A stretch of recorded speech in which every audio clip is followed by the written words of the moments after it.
value. You see how I'm sitting right here, and everybody you just named is sitting right here with me. My partners are sitting right here. Everywhere I go, my partners are with me. If I'm in Dubai, if I'm in Africa, if I'm in Morocco, if I'm in Ghana, you there with me. Because I'm a rep. It's it. You gotta show your partners how valuable you are. That's right. Do you just do what's required, or do you go above and beyond? Right. I want to go above and beyond. I never ran from anything because I never had nobody to go to. I've always had that, where I'm going. Home to get me. Ain't nobody there. Right. You know what I'm saying? Like, so I've always been in a situation where I'm forced to deal with it myself, so. Let me tell you what comes on the road to success. If recently, at any point in the last 12 months, you've experienced doubt, if you have a lot of fear or anxiety on the road you're on, or if you've experienced those emotions recently about what you're doing, you feeling like an imposter, like you have imposter syndrome, like nobody knows, I don't really know what I'm doing.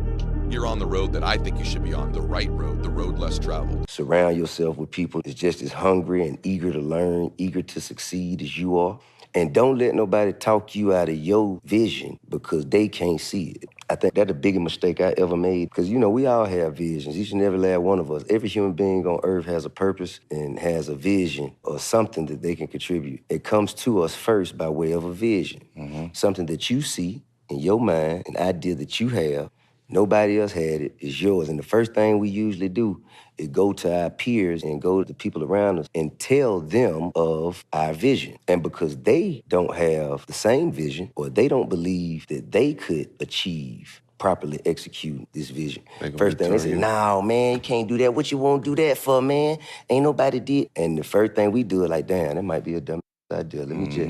And then a year later, you'll see another motherfucker who just done got shot through the roof doing the exact same thing that you just said. I wanted to be a gangster. I'm a thug, but I'm a nice person. I'm a thug by survival. I have to be to survive, not because I want to be. I don't want to hurt nobody. You know what I'm saying? I want to survive. I want to make money. I want to be in business. I want to do it. But what's honest about the world is that no one's going to let me do that.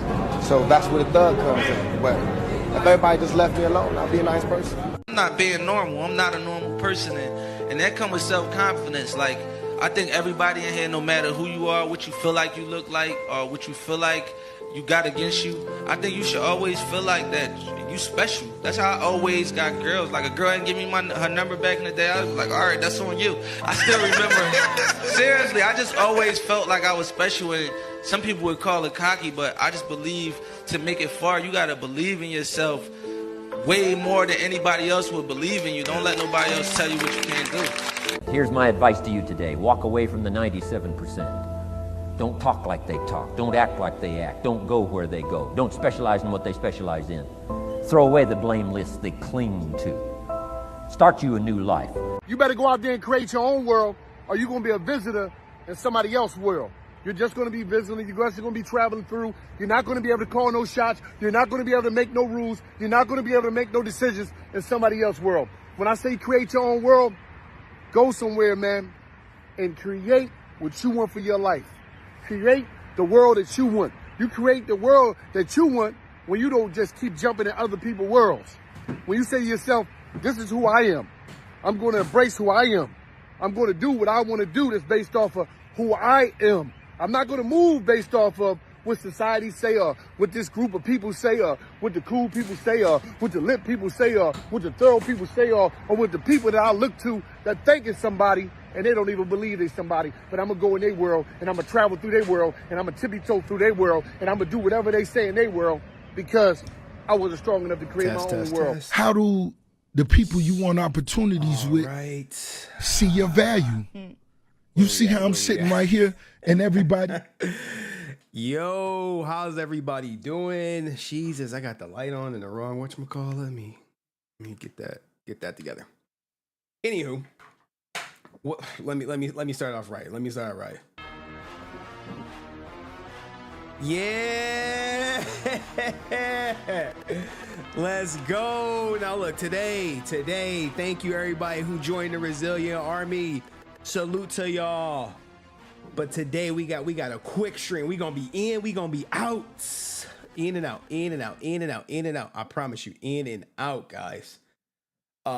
I'm trying to keep it to an hour and a half. We got two big stories. MrBeast getting sued. He's getting sued, guys. He's getting sued for $100 million out of his. That's a lot. That's a lot of money. That's a lot of money. We also have the I got the complete Blindside story, because dig, bro. You like to dig. I'll be digging in them court docs, and everyone who's covering, they just regurgitating the articles that's out. But it's some serious shit. You like, Henry, is MrBeast really getting sued for $100 million? I'm like, yes. You guys don't believe me. You like, Henry, we do not believe your ass. $100 million? What that say? What that say? Let me make it big for you. What that say? Right there. Hey. This was filed 8/7. I've had it since then. He's getting sued for $100 million for breach of contract, some other stuff, and there is the $100 million right there on your screen. They're looking for $100 million from this guy. And this is in relation to his Beast Burger, the one that everyone tries. I haven't tried it. But yeah, he looking for that. They looking for that Austin Powers money, guys. They want the Austin Powers money. But anyway, I fixed stream elements. Everything should be working properly, from super chats to TTS to notifications to alerts. All that is Gucci. And you like, well, I be seeing these Twitch streamers, they be charging $10 for TTS. I'm like, $10? Shit, you can get it for $2. You can get it for $2. But please be respectful. I'm trying to keep it on. It works for super chats, tips, all that good stuff. But if you do not know who I am HenryResilient, aka the guy who likes to dig, bro. You like to dig. The XQC court case guy, as I know we're all patiently waiting on an update. What else? I have so many nicknames. Adept's favorite, the one who says my co-host. Get your money up, not your funny up. That's right, guys. Get your money up and not your funny up, and do not be playing victim. You are not a victim here. You have never been a victim here. Okay, it's only me. Only me. And when you donate, I'm gonna say, Henry, thank you so much. Or maybe should I just drop the Henry and just put the thank you so much. Anyway. So if you would like to contribute, you could do via super chat, tip, membership, but bare minimum, guys, do me this one favor. Like the stream on YouTube. And how is my volume, guys? I still haven't done nothing with my volume. It was like, hey man, you need to clean that audio up. I'm like, here's the thing. When I'm just going through my mixer, my audio is crisp. But when I go through OBS, it just erases all the presets on my mixer. And it's like I'm just raw dogging up in this joint. I'm going rawski. I'm going XQC, because he the pull-out champ, having his ex-girlfriend by his current girlfriend, some plan B, and then he just dropping both of them like, bad habits. But that's neither here nor there. But anyway, let's get off with the early stories of the game. It sounds good to you? Okay, San said, she like, hey, Henry. It sounds good to me. Okay. Mod said it sound good. Then we good. All right. So what do we have? Let's talk about two different lifestyles, guys.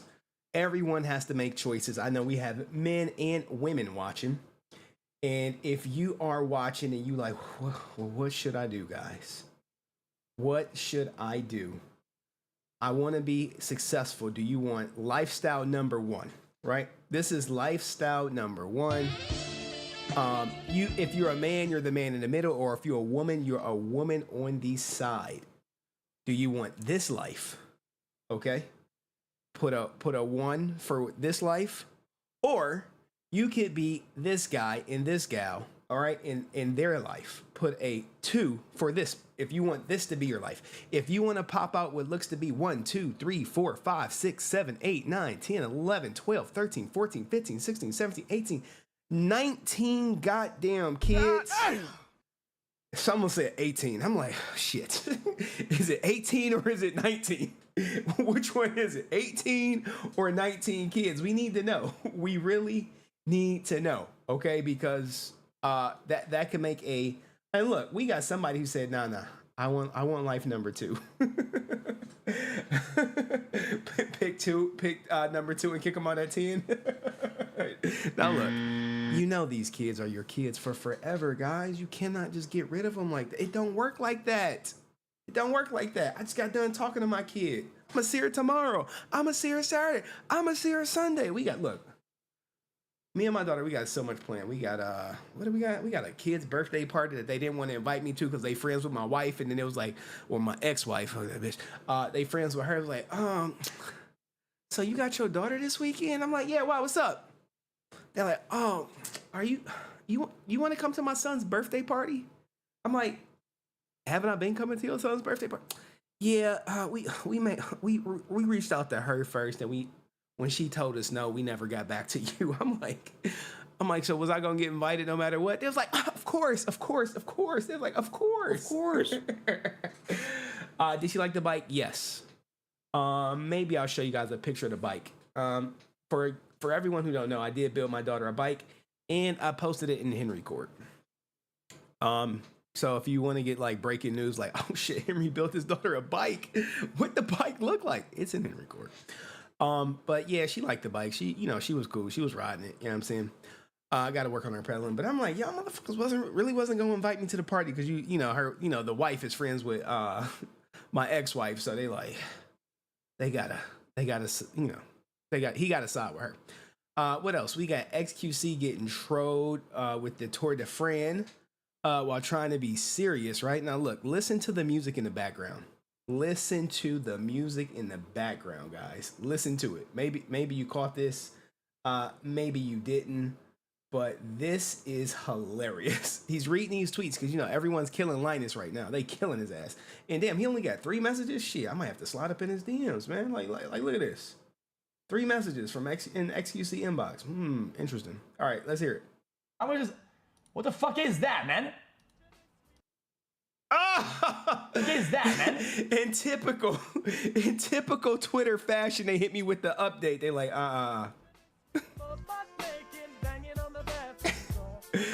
if you guys don't know, that's the Shaggy. They caught me in the shower. It wasn't me.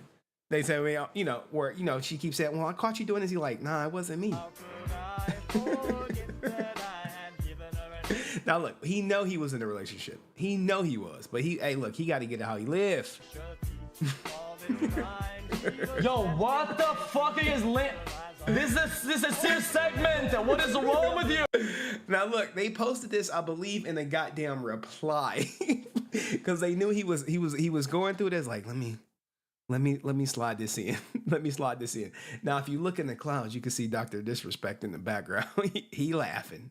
He getting a good old laugh at XQ expense, man. Anyway, that was that story. We got a couple more. We got Drake. Hey, what does it say? Getting a big surprise at his concert. We don't know who it's from or where she's at, but she's walking around here braless. Hey, what does it say? Now, what is the biggest size that you've ever been with? I'll go first. I believe it was either triple D or double F. She has some big ones. And then she was like, I think I'm gonna get a reduction. I was like, are you really gonna smite God and get a reduction to save your back? Are you serious? Look, I was a monster. I was a monster. Hey, what does it say?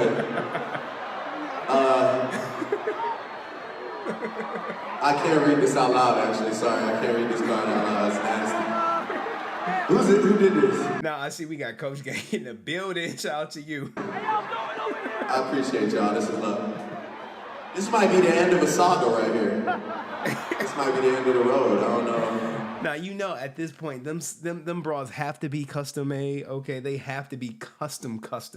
And I'm talking about it's probably reinforced with rebar. The shit that you solidify concrete with. If these were real, I don't even know if I want to see them because then I believe that aliens exist. No, my ass wants to see him. Look, guys, look. Sometimes, Yeah, that brother's starving. I'll be scrolling and I'll see like the AI chick with the humongos. I'll be like, let me click on her profile and shit. I click on that profile, it's just all pictures because it's AI. I'll be like, goddamn, they got me. They got me. But that's Drake at his concert. Now, speaking of big women, all right, we have someone who is shaming. A woman is shaming other women. They're sniggling. Would you date DJ Khaled? Women in the chat. Cheyenne, I saw you in here saying, would you date DJ Khaled? I only got like 2 or 3 female viewers, but we up. Would you date someone who's plus size? No. God damn. And why not? Because why don't you just work out? God damn, yo. Guys, what the hell is she doing? She about to get canceled. Do you go to the gym? No. Would y'all date someone who's plus size? Yes. Yeah, I would. What do you have to say to your friend here that wouldn't? I don't even know. I think is she fat shaming? I don't know, guys. Is she fat shaming? No, she's crazy. Like, are we talking like humongous or just like chubby? Someone the size of DJ Khaled. No. She said, nope. And of course, they always hit me when I'm cooking. They like, oh, is Henry cooking? Okay, let's hit him with a goddamn update. So, DJ Khaled looks to be off limits, if you will, unfortunately. But I mean, look, I mean, she is, as they would say, foldable. She has a enticing physique that most men, even look at my man right here. Look at him in the background. Look at him. He looking like, Yeah, that brother's starving. he'd fold. He'd hit. He'd jump off. He'd cash out for her. But she like, no to DJ Khaled. Or just like chubby. Someone the size of DJ Khaled. No. Nope. You would take DJ Khaled. Look, she can't. Not him, but like. She can't even believe that they would even entertain the likes of a DJ Khaled. Not him specifically, but like body, yeah. Dang. Like, what if they're a really nice person? Like, you fell in love with them. We could work out together. When you have gone to the gym, have you seen people that are big there? No. They're, like, really fit. So, I don't know. I haven't even... She said everyone is really fit in the gym. Like, look, she works out, but, you know, she got it. People. You've never seen a big person at the gym? No. You act like your boyfriend's like 6'5". I don't know, his height makes up for it. Okay, so she got one of them 6'5" dudes. We're talking about humongous. Wait, your boyfriend's plus size? Nasty boys in the building. He's chubby. He's not like, I don't know, skinny, like skinny. He's like a little bit smaller than DJ Khaled, so whatever you consider plus size. Oh, okay, so now they ripped on the goddamn boyfriend. And hey, this is what's happening out here. This is what's happening out here, and I really want to get into some other stuff. But let's go to Britney Spears. We talked about men being abuse victims yesterday, with the likes of one XQC, if you will, and we're about to do the same thing with Britney Spears. You know, she, baby, bye. What's her song? Is Britney B-ish?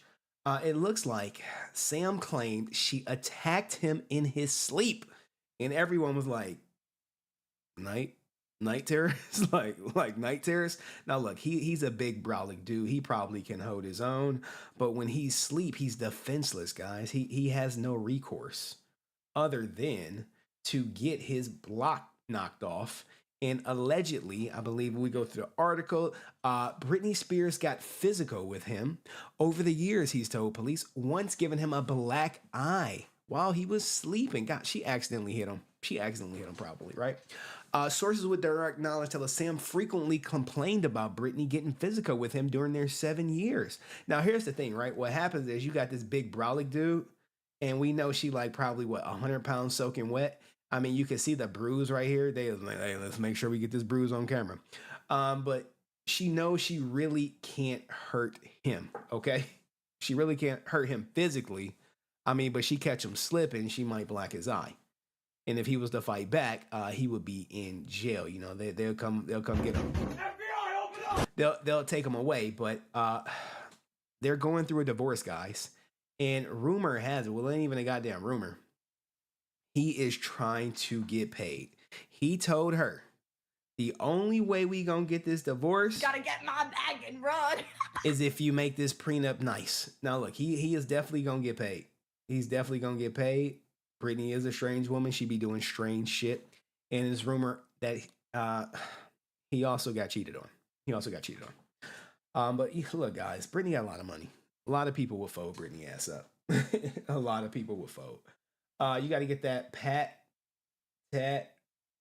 what? You got to pat that soundboard online somewhere? People need it. The soundboards, y'all like the sounds? Look, guys, shout out to Coach Greg Adams. Some of these sounds come straight for him. I want to make sure he get his credit because, that's the mentor. But anyway, let's keep going. Let's talk TMZ sports, okay? This is not the goddamn article. Now look, before we get into sports, we got this dumb ninja. Why they hitting me with this? Why are they hitting me with this goddamn advertisement?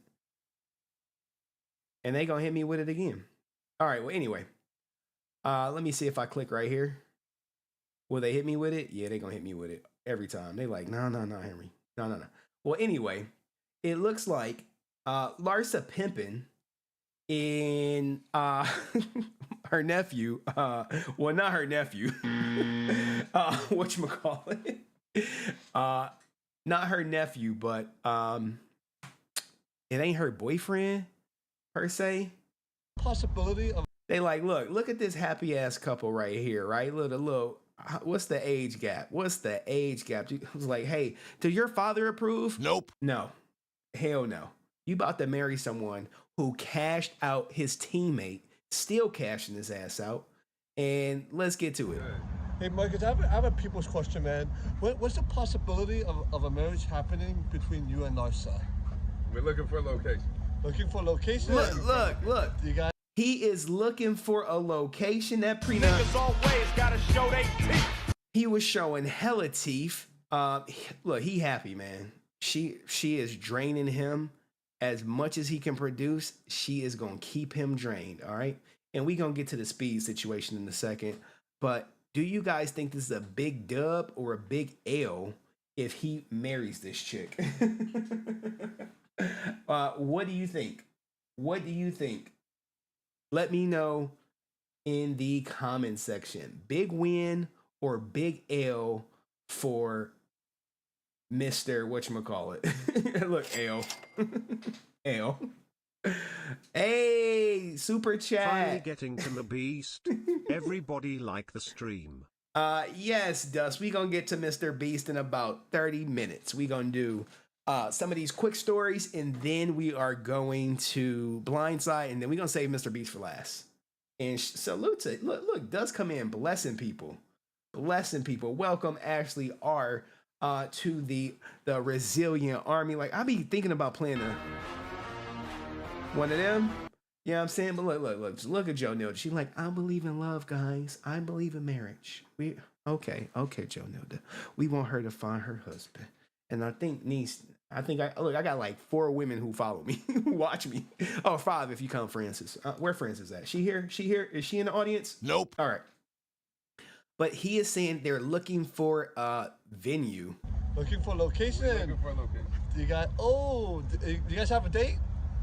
It's in the works. In the works? Now look. Well, congratulations, man. Thank you. Larsa, did you get the wedding dress yet? Right. Hi, babe. Now look, you know they called the goddamn paparazzi because ain't nobody checking for their ass. Nobody is checking for Larsa Pippen. I promise you. No one's checking for her. I'll call you later. Love you. Thank you, guys. Have a good night. Have a good night. They called the paparazzi. They said, hey, we hear it. You know it wasn't other people out there. Now look, Scotty is probably, wish them well. Now let's get to the Ishowspeed. Let's look at the tape, y'all. Let's look at the tape. I'm joking. You know damn well I'm not showing the goddamn tape.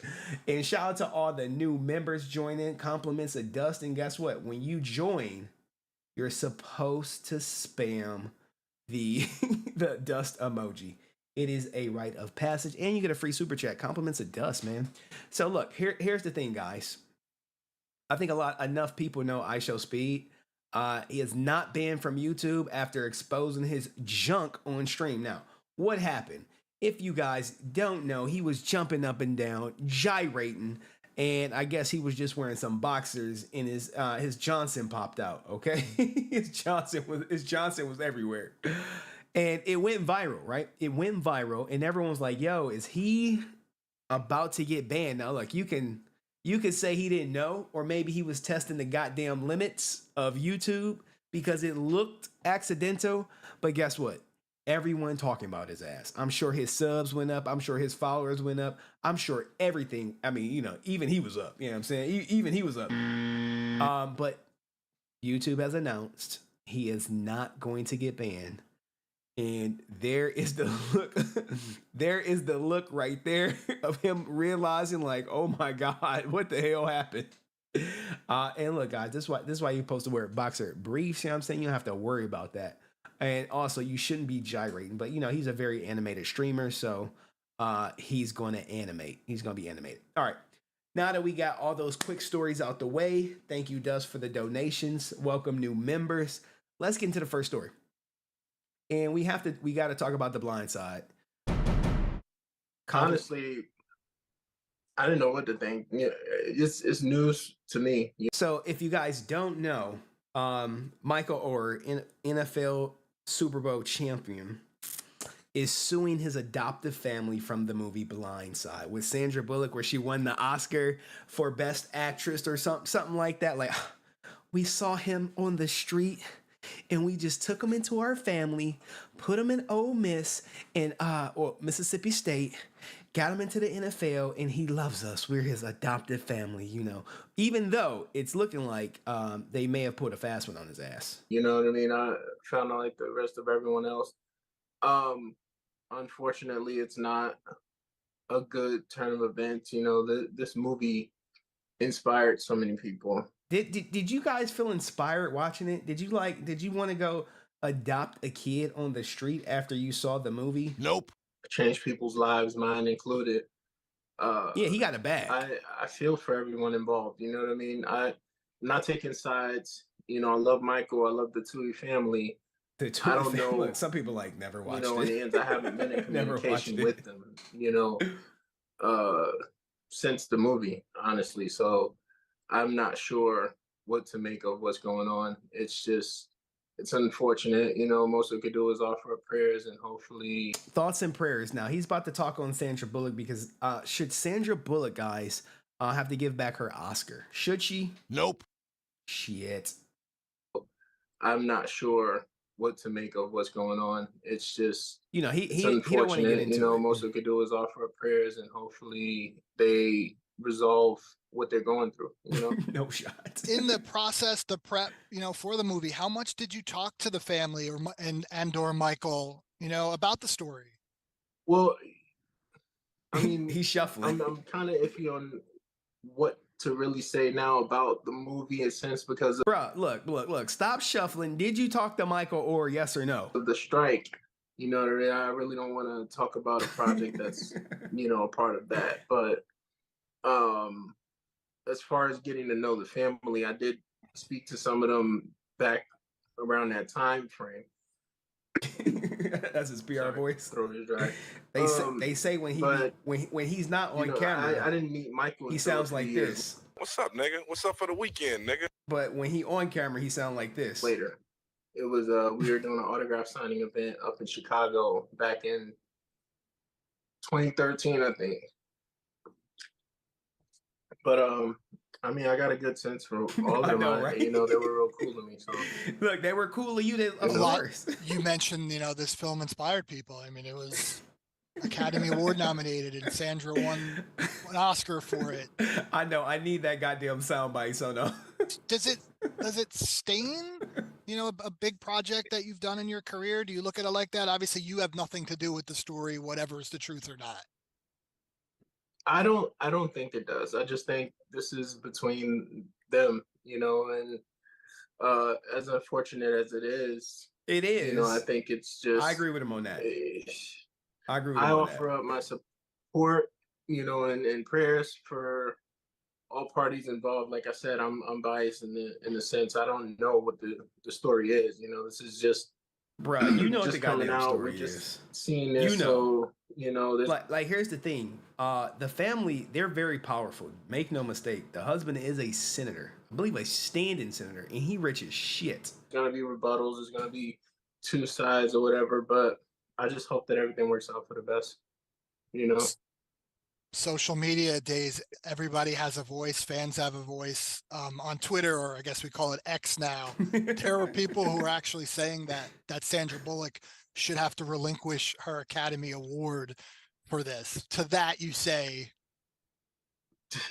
can you speak on that? I really feel like, you know, we live in a society today where people are so hell-bent on pointing blame on people, and to make a statement like that doesn't make any sense. Sandra Bullock didn't have anything to do with the real story that we're reading. I agree. You know, as of right now, how we live in this. Hey, you know, he's shuffling. He's shuffling. That's like if to say that she slapped Leanne, so she should give her Oscar back. You know, no pun intended to the Oscar thing that happened. I'm just using that as a pun, but like, I think people just need to chill out, relax, and let the families involved handle whatever's going on, and just, I guess, enjoy the show because it's out there for everyone to see. But saying stuff like she need to relinquish her title doesn't make any sense. It doesn't. It really doesn't, guys. I could not She agree gave more. a brilliant performance. All right, so she gave a brilliant performance. Now that's him. Let's hear from the man himself, right? This is not a paid actor. This is him talking about what the movie got wrong, okay? And this clip is low-key going viral right now.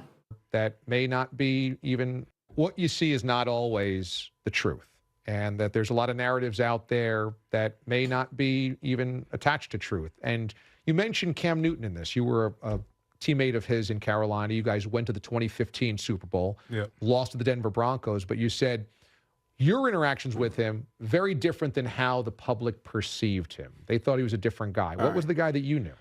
He talked to get to know someone, or a small clip.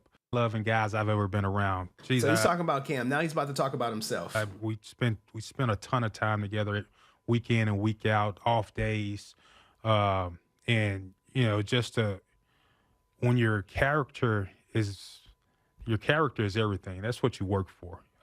And when someone doesn't appreciate who you are as a person, I think, you know, that carries more weight than anything. But me personally, you have to get to know people. But Cam he's still a fantastic guy. I talk to him every now and then, and you definitely have to get to know people. Michael Oher joins us here in studio, author of the new book, When Your Back's Against the Wall. Now, this is the book that they're trying to nail him against the wall on, saying that he knew about the conservatorship, and he's now suing after a attempted cash grab. Here's what he has to say. He wrote, I beat the odds, and you just said you feel like you've been mislabeled sometimes, misunderstood. And I think, at least from what I've read in the book, a lot of that stems from how you were portrayed in the movie The Blindside, and that people might have the wrong idea of your personality, number one, that you were this kind of shy wallflower, that you were timid and you had to be kind of like drawn out of your shell, when in reality, you were a workaholic, you were hyper organized, and you were like, damn it, I'm making something of myself no matter what it takes after a rough background. Is that the big one that you feel you were mislabeled as? All right, so if you guys don't know, in The Blindside, they really played him. They really played him out to be like this big loof. Like, you know, he would tackle a guy, he would push him back 100 yards, as he really didn't know what was going on sports-wise. And he's about to correct everybody and everything and set the record straight on who he is as a person. I think it took away the hard work and the dedication that I created from a child, and going to school in the 3rd grade, getting myself up, first one in the locker room, last one out. And I think the biggest for me is, you know, being portrayed, not being able to read or write. 2nd grade, I was doing plays in front of the school. And I think that's one of when you go into a locker room and your teammates don't think you can learn a playbook, that weighs heavy on someone. And you have to understand. I understand that the movie has given me a position. I'm honored to have the position it's given me, but you have to understand. Before I moved in with the family, I was an All-American. That's what I want the generations behind me to see in this book right here, to understand that you don't have to have someone save you and rescue you to go out and be successful. You got every tool in you. And this book right here is a playbook on life. So what happened is, the way the story is written, the way Blindside is written, is he was not an All-American. He was not familiar with sports until they rescued him, put him in sports, and then he became All-American. All right? So they kind of fudged it, but it makes for a better story, story-wise. Looking yourself in the mirror when I was 11, 12-year-old kid, telling myself, hey, everyone around you is in an even worse situation that you're in. So you're going to have to get up and do this thing yourself, and developing a routine right then when I could have given up at 11, 12-year-old, as an 11 to 12-year-old kid. So that's what I'm trying to paint the message in this book right here. And looking through everything that I went through and finding a positive in it. And it wasn't that you don't have gratitude to the family that took you in. That's really very not the grateful. message. Very grateful for every family that helped me. Now, notice he said every family that helped him, because when we get to the legal docs, you're going to see it was not just one family. It was a network of family. But one family kind of, I hate to say the word, leached, but they leached onto it. They latched onto him and brought him into the fold. Throughout this journey. It's a lot of people that deserve a lot of credit. For me, I want to show the young people and everyone behind me that, hey, you deserve some credit for your hard work. You can get it done. And that's really the goal. So for those that don't know, you grew up in a really difficult situation. All right, now they're about to get into some stuff that's in the legal docs that I find it hard. I wouldn't say hard, but unfortunate that no one has mentioned some of the things. Now, look, of course, soon as the court docs come out, the Tui family says he attempted a $15 million shakedown before blasting us in court docs. Now, to the common person, you may say, hey, that looks like a shakedown. Or to me, I'm like, that's his number. That's his settlement. Hey, I want $15 million. Now, let's look at the court documents, right? Because the court documents tell a completely different story. And we're going to go through it. Look, it's very quick. It's a very quick court doc thing. All right. So what do we have here? What do we have? He filed this lawsuit on the 14th, which is 3 days ago. And it just wildfire. It's Michael Jerome Oher, MJO. He is making a petition to terminate the conservatorship for accounting and other relief. So look, guys, when you see accounting, they want the numbers. All right, what does he say? Comes now Michael Jerome Oher personally and by through his counsel and petitions the probate court for an order of final accounting. Final accounting, guys, is money. Anytime you say accountant, hey, I need accountant of money. In the above reference cause to close the conservatorship for an order requiring co-conservators Sean Tui and Leanne Tui to show cause for failure to meet the required duties to provide accounting and act in the best interest of MJO and for applicable damages. So look, he wants to account for all the money that they made off him versus paid to him. And maybe, look, when you have a conservatorship like Britney Spears' father, he had a nice salary. He was giving himself hella money. Okay, now let's go to the background. And I believe we only have to read a couple pages because the background is basically the grounds for the lawsuit. And when you see the story, you're going to be like, God damn. Here's his story, guys. Unfiltered, his words. Michael Oher, age 37, grew up in Memphis, making easy money, pimping hoes in style. Shelby County, Tennessee, in Hurt Village housing projects north of St. Jude Research Hospital. Michael was one of 12 children born to his mother, and no, his mother was not Amish. She just liked to get it goddamn in. You know what I'm saying? She just liked to get it in. And like, this is the stuff that you won't see in the news. They're not gonna mention this. On April 14th, when Michael April 14th, 1996, when Michael was not so quite 11 years old, his custody was awarded to the, Tennessee, okay? His mom could have went to jail. When my mom went to jail, the custody was awarded to my state, and then it was transferred to my uncle. So he was in care of the state, as a ward of the foster care system.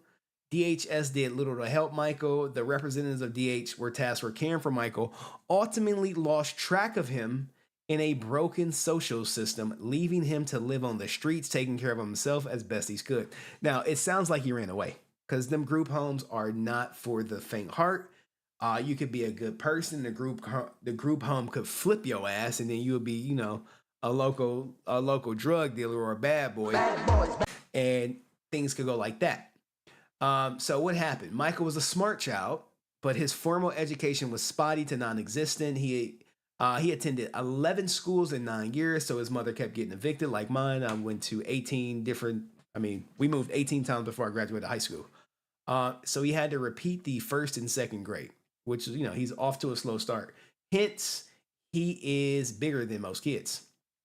Now, in late summer of 2002, a kind man, Tony Henderson, the father of friends of Michael's, witnessing firsthand Michael's focus and drive to pursue a better life, took it upon himself to find a school that would provide Michael with a decent education. Mr. Henderson introduced Michael to the principal of Briarcrest Christian School, Dr. Stephen Simpson, who recognized Michael's potential in their first meeting, and along with other administrators at Briarcrest, agreed to provide him a life-changing opportunity of an education at their school. Now look, these handouts, nothing is free, okay? Briarcrest agreed to admit Michael as a student, and upon receiving satisfactory grades, allowed him to participate in their sports program, right? Why would they do that? Hey, you have no mother, you're living on the street, come to our school. You know why? Because they're exploiting them. Trust me, I went to high school. I know how it goes. You get a phenomenal talent, next thing you know, where you live, who your mom is, that shit does not matter. Okay, it looks noble that they're trying to, bring them in, but ultimately, they're just exploiting them. It's just how it goes, guys. It's just how it goes. In September 2003, his junior year, he began playing sports at Briarcrest. From the beginning, he excelled. He made first string all-state, Tennessee all-state game in both football and basketball. I mean, he big as shit. And was selected to play in the Army All-American Bowl his senior year of football. So there it goes. This how you shows that the movie was inaccurate. He was already in states before he met the Tui family. Remember, they saw how big he is. They put his ass in sports. Now, it was clear that he had size, speed, physical ability, mental acuity to be a star in college and afterwards. So look, the writing was on the wall. You see fucking LeBron James walking the street, parentless, you're gonna be like, hey, come on in. I'm adopt your ass. I'm your daddy now. Shit like that. But the football scholarship offers poured in from the powerhouse football universities across the nation. So look, before he meets the family, he's already getting scholarship offers, guys. Already getting them. Okay, already getting them. Michael was on his own at Briarcrest and nearly penniless. It took over an hour riding buses, walking, to and from Hurt Village, Briarcrest, during his 10th and 11th grade years at Briarcrest. Mike also stayed at the home of his grandfather and friends, Quentin Franklin, and had other benefactors. Benefactors are people who just take care of him. Okay. He often stayed overnight at the homes of classmates whose parents saw Michael simply as an intelligent, polite young man who needed basic support that no person, agency, or other social system began to provide him for most of his childhood. Look, guys, my brother who turned on me, he was in a group home. Only thing group home care about is that you don't cause problems, you keep your room clean, and you back at curfew. That's it. That's the only rules. During the summer of his junior career at Bearcrest, Michael also occasionally stayed with Sean and Lehigh and Tui. All right. They were the parents of his classmates. Michael simply as a nice kid in need. Conservators, because that's what they are the conservators, Sean Tui and Leanne Tui, saw something else. They saw a gullible young man whose athletic talent could be exploited for their own benefit. The Tuis, who took no legal action in juvenile court to assume legal custody of Michael, a ward of the state, because that's what you become when the state has custody, began inviting him to their large, beautiful home more and more often during the summer. Mrs. Tui began taking Michael on shopping trips, buying his ass clothes. In July 2004, after Michael became an adult, but still enrolled as a student in Bearcrest, and just before his senior year, the Tuis invited Michael to come and live with them. At no time prior to the invitation, during Michael's minority when he was under 18, did the Tuis take any legal action to assume custody of Michael from DHS through appropriate channels, nor did they seek to become his guardians while he was a minor. Now, look, when you want to become someone's guardian, it's a lot of paperwork involved, okay? So I can see why they didn't, but it's a more dubious thing that's going on behind the scenes. So despite this inaction, the Tuis did tell Michael they loved him and they intended to legally adopt him. Michael believed them, was delighted to be a part of a real and stable family, and trusted Mr. and Mrs. Tui completely. The Tuis encouraged Michael to refer to them as mom and dad. And Michael, he happily complied. Hey, whatever you want. You know, it is what it is. Almost immediately after he moved in, the Tuis presented him with what he understood to be legal papers that were necessary step in the adoption process. Michael trusted the Tuis and signed them. He signed where they told him to sign. It's the bait and switch, but he was over 18, you know, probably not the sharpest crayon in the books at that time, dealing with some more highly sophisticated people that you trust. They took you in, they said, hey, we want to adopt you. He didn't know that, hey, over 18, you can't adopt me. You know what I'm saying? Michael, after February of 2023, were not adoption papers or equivalent of adoption papers. Instead, it was a petition for appointment of conservators, which was filed in the cause on August 9th, 2004 by Deborah Barron. Remember Deborah Barron's name, guys. Remember Deborah Barron's name. Attorney of record in this matter. Some lawyers, look, guys, have no morals. They're fleecing this kid. And Deborah is in on the fleece, okay? Miss Barron was so close to the Tui family that Michael was encouraged to refer to her as Aunt Debbie. Aunt Debbie setting his ass up. She like, nephew, sign right here. The petition filed on behalf of the Tuis, Michael and his mother, Denise Oher, by Aunt Debbie, the attorney of record for all four parties, okay? Now, this included a request that the conservatorship should have total control over Michael's abilities to negotiate for enter any contract despite the fact that he was over 18 and he had no diagnosed physical or psychological abilities. Now, look, this should probably, it's going to get ended. But right here, that's a conflict of interest. When you represent both when you represent both sides, he has to sign like a waiver saying that he's waiving his right to an attorney. Okay. Now here's a snippet from the petition that says they shall have all powers of attorney to act in his behalf, and that the said Michael Jerome Williams Jr. shall not be allowed to enter into any contracts or bind himself without direct approval of his guardian/conservators. Damn. Got his ass right there. And at no point did the Tuis inform Michael that they would have ultimate control over all his contracts, even like the football contracts. We're going to get to that in a minute. And as a result, Michael did not understand that if the conservatorship was granted, he was signing away his rights to contract himself, right? Now, we're about to get to the money of it all coming up very soon, because that's what this really is all about. That's what the $15 million is about. That's why they wanted the conservatorship. All right, Michael was falsely advised by the Tuohys that because he was over the age of 18, that the legal action to adopt Michael would have to be called a conservatorship. But it was for all intents and purposes an adoption. Like, goddamn.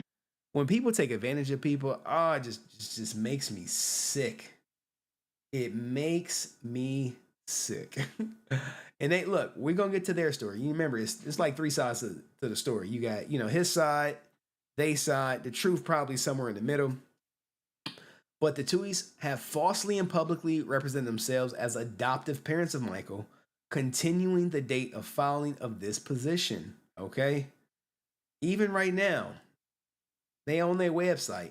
It's the Family Foundation, where Michael's name and likeness is used to benefit the Tuohys' interest and where Michael is claimed to be adopted. Goddamn. Such false and public misrepresentation. See, no news is saying this. There's not one news program or article that is putting all this shit up in here. These have caused irreparable injury, loss, and damage to Michael Oher. And unless the conservators are restrained and enjoined, so he doesn't want them using his name, image, or likeness anymore. Okay? Anymore. And so much, so much money was gained off of him. All right? The lie of Michael's adoption is one upon which co-conservators, the Tuohys, have enriched themselves at the expense of their ward, which is, the conservatorship. The undersigned, Michael Oher. Michael Oher discovered this lie. This is where they kind of hemming his ass up. He discovered this lie to his chagrin and embarrassment in February 2023, which is likely when they asked for $15 million. When he learned of the conservatorship, which he consented on the basis that doing so would make him a member of the Tuohy family, in fact, provided him no familial relationship with the Tuohys. And we're going to get to the current relationship. You guys think they're still talking? You guys think they're still friends? Nope. All right. In August 2005, Michael entered the University of Mississippi. Oh, Ole Miss. I thought it was Mississippi State. Sorry, Ole Miss. On a football scholarship at the age of 19. Now, this is the Tuohy's argument. They're saying the only way they could have got him into Ole Miss is if he was under a conservatorship. No other way. Do y'all believe him? Now, on September 6th, The Blindside, Evolution of Game by Michael Lewis, a book based upon his life, was released shortly thereafter. Conservators began contract negotiations with 20th Century Fox regarding the personal rights of their then minor children, Sean Tuohy Jr., Collison Tuohy, a movie based upon the, look, typo right here. Blindside, Evolution of a Game. We got our first typo. Upon information and belief, the Tuohys used their status as conservators for Michael's or negotiated contract with Fox, the movie The Blindside. Damn. This is, now look. Let me make sure. The Blindside based on Michael's story. Interestingly, Section 18, so they got a copy of the contract. All right? Copy of the contract. You about to see how much money they made off his name. Just for the movie. Notices and payments of all four of the Tuohy family members. Contracts with 20th Century Fox. List Matthew Snyder at Creative Artists Agency, the Tuohy's contract. But the agent attorney to receive the contract and payment notices for Michael is listed as Aunt Dirty Ass Debbie. Now she got her cut. She was like, Gotta get my bag and run. She got her bag and she got the skedaddling. So upon information and belief, conservators negotiated for themselves and natural born children a contract price of $250,000 for everyone and 2.5% of all future defined net proceeds. All payments were contingent upon Fox acquiring His signature. So the whole family gets paid if he signs, okay? Now, upon information and belief, the Blindside movie has amassed a gross revenues of more than $330 million. I got money. Now, we saw that they get 2.5%. So just from that movie alone, they bust down $8.25 million. This doesn't even count the goddamn book. Just the movie. Just the movie alone. Also, a contract also exists entitled Life Story Rights Agreement, purportedly signed by him, dated April 20th, 2007, in which Michael appears to give away to Fox without any payment whatsoever, guys. His whole life, likeness and everything for no payment. The perpetual, unconditional, and exclusive right throughout the world to use and portray Michael Oher's name, likeness, voice, appearance, personality, personal experiences, incidents, situations, and events based upon or taken from his life in connection with motion pictures and otherwise dates mentioned in the Blindside book through the end of 2008 NFL draft and non-exclusive rights to his life after the 2008 NFL draft. They literally just sold his ass. Now, you know, hey, it is what it is. Michael Oher believes that his signature on this document is very similar to his own, and he does not know whether that signature was forged. Do you guys think he signed it, or you think they forged that shit? You never know with these. I mean, money's the motivator, right? Money is the motivator. However, he does now and have avers that he at no time willingly or knowingly signed this document and that nobody ever presented this contract to him with any explanation that he was signing such a document or any document concerning his rights to his name, image, and life story to Fox or anybody else. Damn, he signed it but never read it. And see, I put right here, I wonder, was it notarized? It probably wasn't notarized. All right, now we're almost done. Okay, let me make sure. All right. So he's saying, to the extent that the co-conservators in any way facilitated the signature Michael Oher on this unconscionably unfair document, whether by forgery, trickery, otherwise, or even if they simply knew about it and allowed this miscarriage of justice to occur, whereby the co-conservators and their children would reap millions of dollars, while co-conservators Ward would receive nothing. They would have committed a breach of fiduciary duty. Goddamn. So basically, if what they're saying is, when you are someone's conservator, you have to do what's in the best interest of them financially. And you can't say you did the best for him financially if all your kids made money and the person whose life is about made absolutely nothing. This shit's fucked up. If it's true. If it's true. Now, you know, they talk about Blindside being released in 2009, you know, after he used all his NCAA eligibility at Ole Miss. Any such remuneration he could have received from the Blindside occurred after college and would not have affected his NCAA eligibility. All right, so the movie came out of college because back in the day, you couldn't make money while you was in college. You know, now you can do your NIL, name, image, and likeness contracts, and the NCAA is crumbling. Now, due to the massive success of the movie, Alcon Entertainment LLC, the successor, made a donation to Lee Ann Tuohy's foundation, the Make It Happen Foundation, in the amount of $200,000 on October 2010 in the same name of Sean Tuohy. So 2 donations. Upon information and belief that this payment was triggered by an amendment to the life story and rights agreement of Sean Tuohy. At no time did Alcon or Fox inform Michael of the amendment or negotiations therein, nor was there any amendment attempted to ensure that Michael would benefit from the movie's success, in contradiction of the duty that the Tuohys had to Michael as his conservators. Now, look, this is a hell of a story. Hell of a story. Now, that story is pretty much done, and then they're just about to regurgitate it, but there is one thing that really stuck out to me when they regurgitated the story. It's this part right here.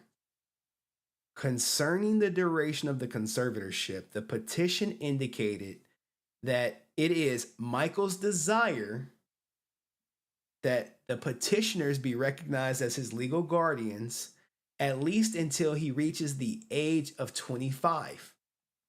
So that's 7 years. Or until terminated by order of this court prior to that time.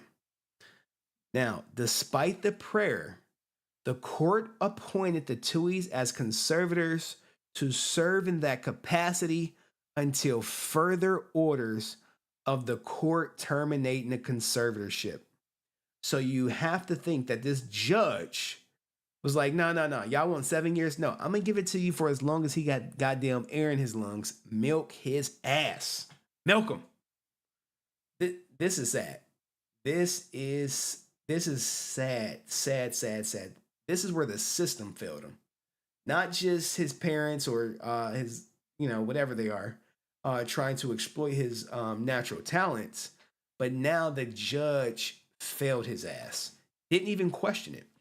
Maybe because his signature was on it. Okay. But it is what it is. Let's keep going. Number 22. Conservators have never filed any yearly accountant nor moved the court for any extension of time to file yearly accountant as required. Conservators has never filed any required statement of fiduciary as to physical or mental condition of the disabled person. All right, so we really got two things. No accounting and no mental check with the state, even though we know he was fine.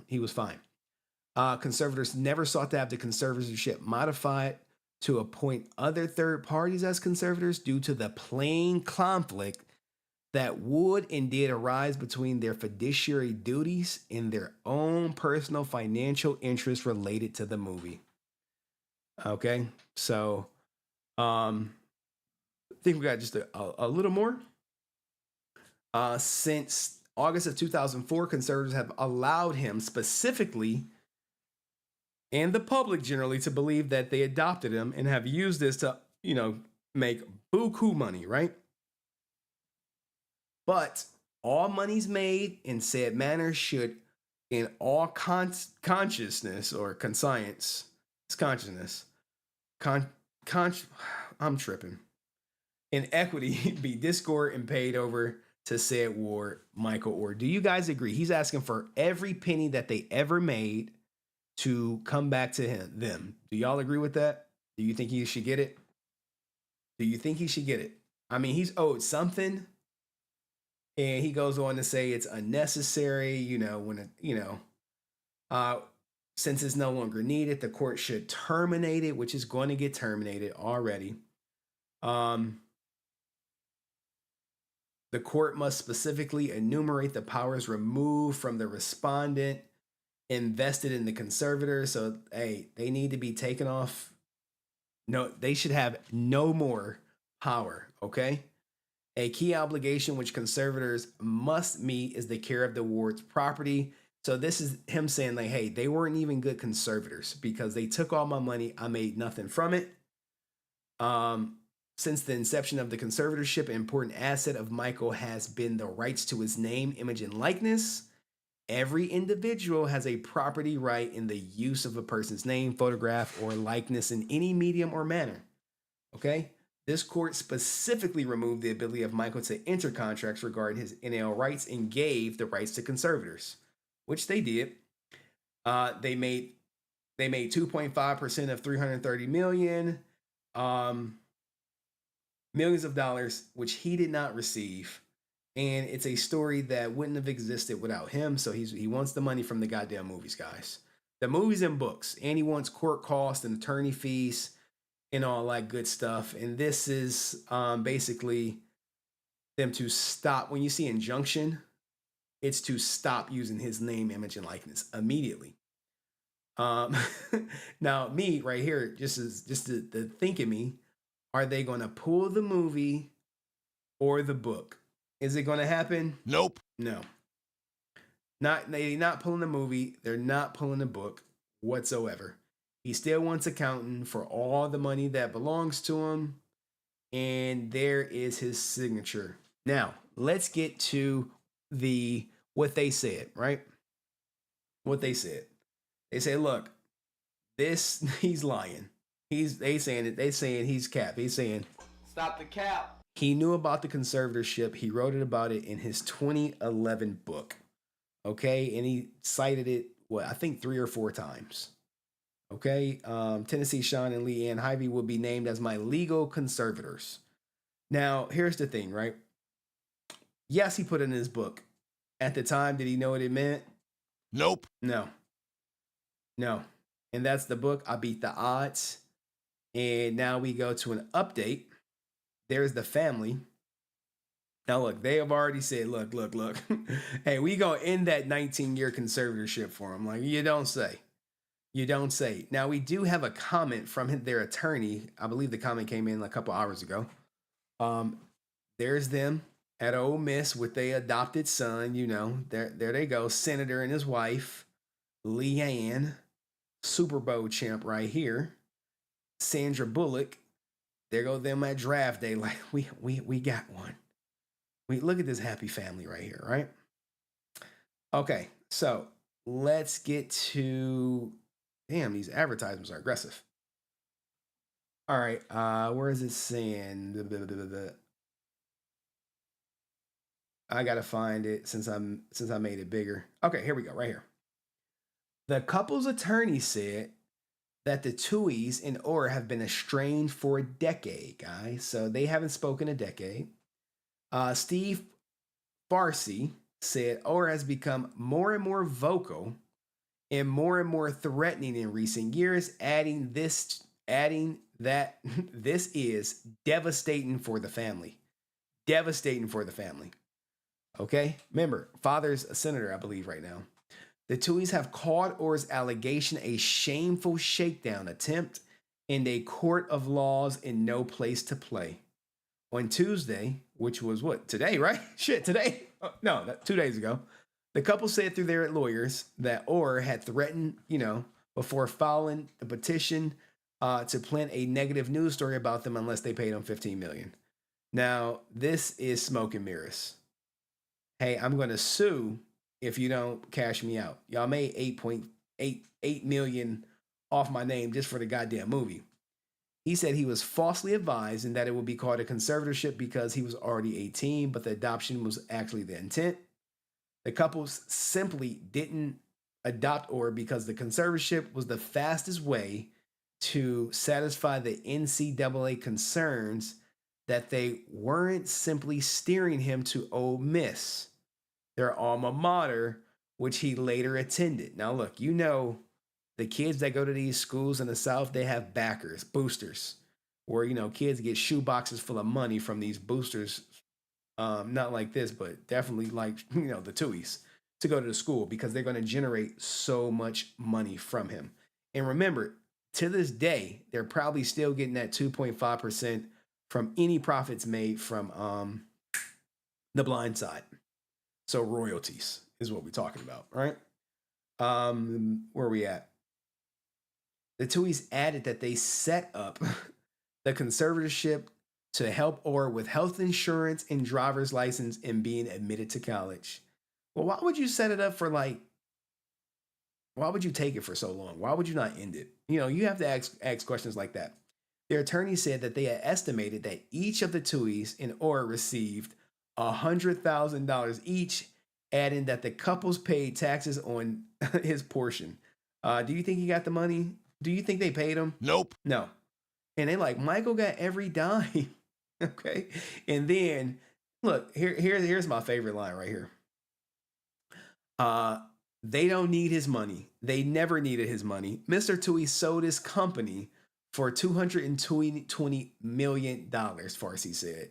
Like, rich people ain't ever stole from other people, even though while they were rich. Like, Bernie Madoff, ring a bell.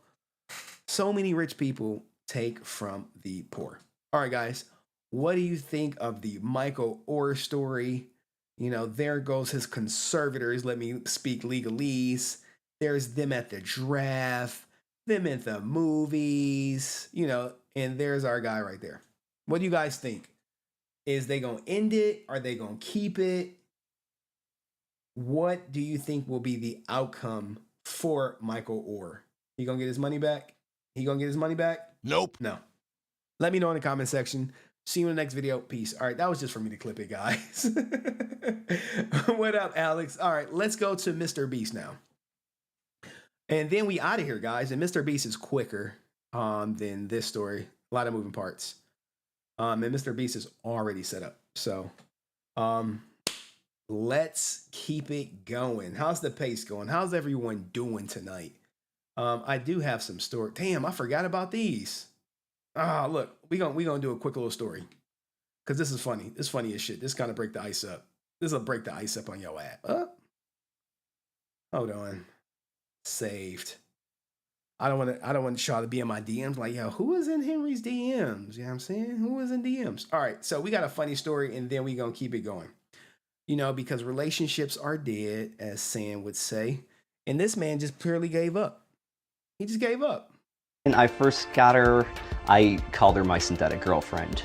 So, my man right here,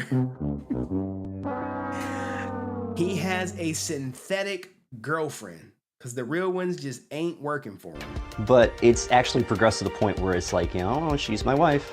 He didn't marry her ass. He didn't marry her. Look, men are getting lonely, but goddamn, he done married a fleshlight, guys. Give him the. She's not awake right now because, well, basically she kept hitting the snooze button, so it's just like, just let her sleep. It's not even worth getting her out of bed at this point. The whole interaction on a day-to-day basis. Now, someone quickly pointed out the benefits of dating her and marrying her is you don't have to worry about taking his money. You are absolutely right. This is probably a safe way to do it, and he's going to explain the ins and outs of how it works. This is along the lines of like getting her dressed, you know, brushing her hair, things of that nature. You know, it brings us closer together as a couple.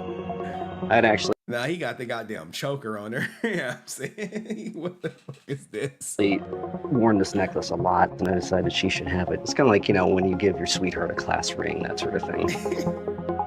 Originally, now you know, stuff be leaking when you pick her up. He like, I'm gonna work from home. She's a stay-at-home wife, guys. She's a stay-at-home wife. When I first got her, I called her my synthetic girlfriend, but it's. Now, this is a guy you definitely can't take serious, and people are like, yo, what the fuck? What did his friends say? Come on, man. You know he don't got no goddamn friends. What are you talking about? Actually progressed to the point where it's like, you know, she's my wife. She's not awake right now because, well, basically she... Now, look, this video is crazy, all right? But look, hey, there's somebody for everybody. Now, you like, Henry, you're always so goddamn doom and gloom with love. Tell me that love exists. Okay, all right. There is love do exist right here. He's always after my body. I'm 89 years old and you turned me on. Well, and she's so stingy with her body. We were both 10 years old. We were both in the same grade. So I've known her for 80 years. I still remain. Hey, 80 years and he's still blowing her goddamn back out. He like, nah. Bring that ass over here. Bring it over here. I'm about to show you. He popped the blue pill and then he gets the going. As horny as ever. He was a naughty boy. He said he sat behind me usually. Yeah, behind her. And threw spitballs. Sometimes he'd dip them in the inkwell. When you're 10 years old, you know, girls weren't, we took it kind of slow and easy. But, you know, I'd known her for at least 5 years before I started to feel her up. A little correction to that, it took longer than 5 years. He like, look, she like, you was not filling me up at 15. It took a little longer. She like, you changing the story to be politically correct. Oh, okay, all right. Carrying a grudge against the other one, being so-called mad at each other. Look at my man. Look at him. That look AI right there. That look AI. Never ever. If it's really a focal point, we sit alongside each other and talk it out, but then it's always kiss goodnight. What do you guys argue about the most? Sex. Look, he is a horny old man, and he still wanna pack her ass out at 89. He like, look, I don't care if I break my hip. I don't care if you break your hip. All I want to do is break this dick off of you anyway. Yeah, he wastes money on haircuts. Absolutely. She doesn't know that the trend for men nowadays is to clip it close. I like to stay trendy. Well, we've always held hands. We began in high school. When we walk, now we hold hands, I think so. To support each other. Yeah, so we stay upright. The important thing. Rumor has it she takes the teeth out, when he needs a treat. You know what I'm saying? In a marriage is to be nice to each other. He's always after my body. I'm 89 years old. Look how he's looking at her. He would take her, he would say, pause the camera, and he would take her ass down right now. He keep the Viagra on his ass. He got that blue pill in his pocket. But this is a sweet clip. Shout out to the people who love love. They love love. They want it to last forever. They do, but here's a modern portrayal of love. Right here for you guys. That gives you the best sex told you to come over tonight. He gonna give you some money and everything. But it's a 65% chance his girl might come home and she can fight. Are you still going or no? I'm risking it hopping out the window. Fuck you talking about? I'm going. I'm from Philly. You know I'm flying. I'm still going. Look, the guy who gives you the best, you know what I'm saying? And money told your ass, hey, look, come on over tonight. My girl, though, it's a 65% chance my girl may come home and beat the brakes off your ass. Are you still coming? All these women like, yeah. I'm flying there. First of all, I'm going because I know how to fight too. Fuck you talking about? I know how to fight too. I'm going. I'm going to go because I know how to fight too. I'm going to worry about that dick. I'm hitting that bitch with my car. How much money? Now look, it's always one. It's always one. She like, Gotta get my bag and run. How much money though? How much money? How much money we talking? How much money we talking though? How much money? She know her worth? What's her price, guys? What's her price? What's her price? She's like, how much money though? $40. Well, I've been in that predicament already. I'm gonna still go. Oh, 2,500. 2,500. I'm taking that risk, and Look, ain't no guy paying no one $2,500. I'm a box her the fuck up. Bitch, I'm going for the money. How would I stay home? I'm there. Like, what?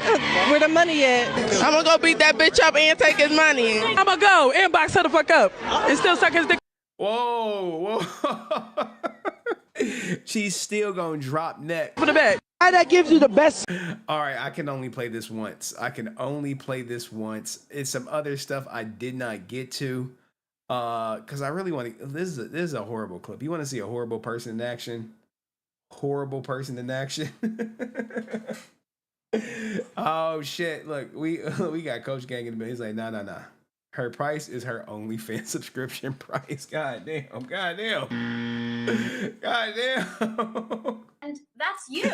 Well, here's the thing. Speaking of OnlyFans, let's hear it from the mastermind. Y'all remember this?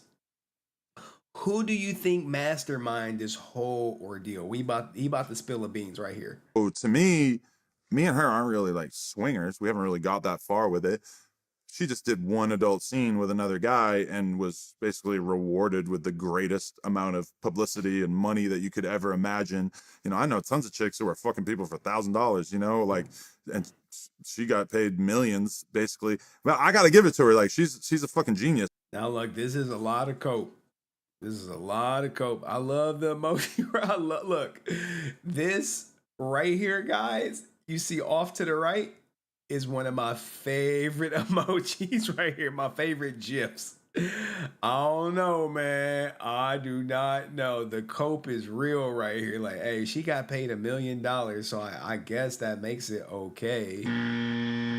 All right. It's because she had the idea to tease it. Instead of just dropping it, she put it out as like an announcement, and then it's a for like rollout. 2.5 weeks or some shit, we were just kind of CLM. teasing it online. And meanwhile, CLM. before the scene even came out, her OnlyFans had exploded to like 5 times as many subscribers as she had before all this. So that was kind of mind blowing, and I think she really knocked it out of the park with the whole She knocked it out the park. teasing it before it came out thing. More like he knocked it out the park, but that's a story for another day. Okay, another day. Yeah, look, some women charge 40. They charging 40. All right, let's get to MrBeast so we can get up out of here. I'm over here already running late. You know what I'm saying? I'm supposed to edit. Did my editor hit me up? Let me see what he say. Nope. Ghost. Did a video drop, guys, while we were streaming? Did it drop? I don't know. Anyway. MrBeast. Let's start right here.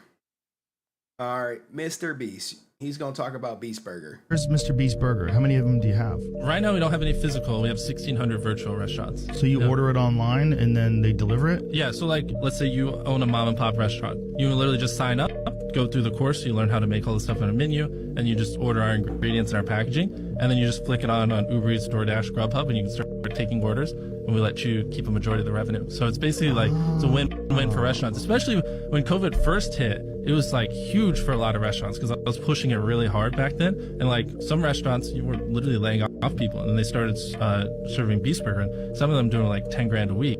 Where's MrBeast Burger? All right, so he gave them rights to sell Beast Burger, but what happened was the Beast Burger was lacking the branding. People were complaining that they wasn't done. It was like, I let my goddamn kids down. And then they allegedly, this is the lawsuit that he filed, saying that the company he partnered with was using his name, image, and likeness without getting approved by MrBeast and all these other places. And then out of the blue, right after they sued his ass for $100 million, seeing that, all these bad reviews, they just like, look, man, we about to sue you for $100 million. Next thing you know, he drops the case. He drops it. Just drops it. But their case is still going on, right? They're still suing him for $100 million for breach of contract, fraud, misrepresentation, business torts, all this stuff that we're about to get into, okay? And they want their $100 million. And they probably, I don't know if they're going to get it. Maybe they're going to settle. Maybe MrBeast is going to settle. And sorry for all the goddamn watermarks. People be stealing my court docs now. It's wild. It's wild.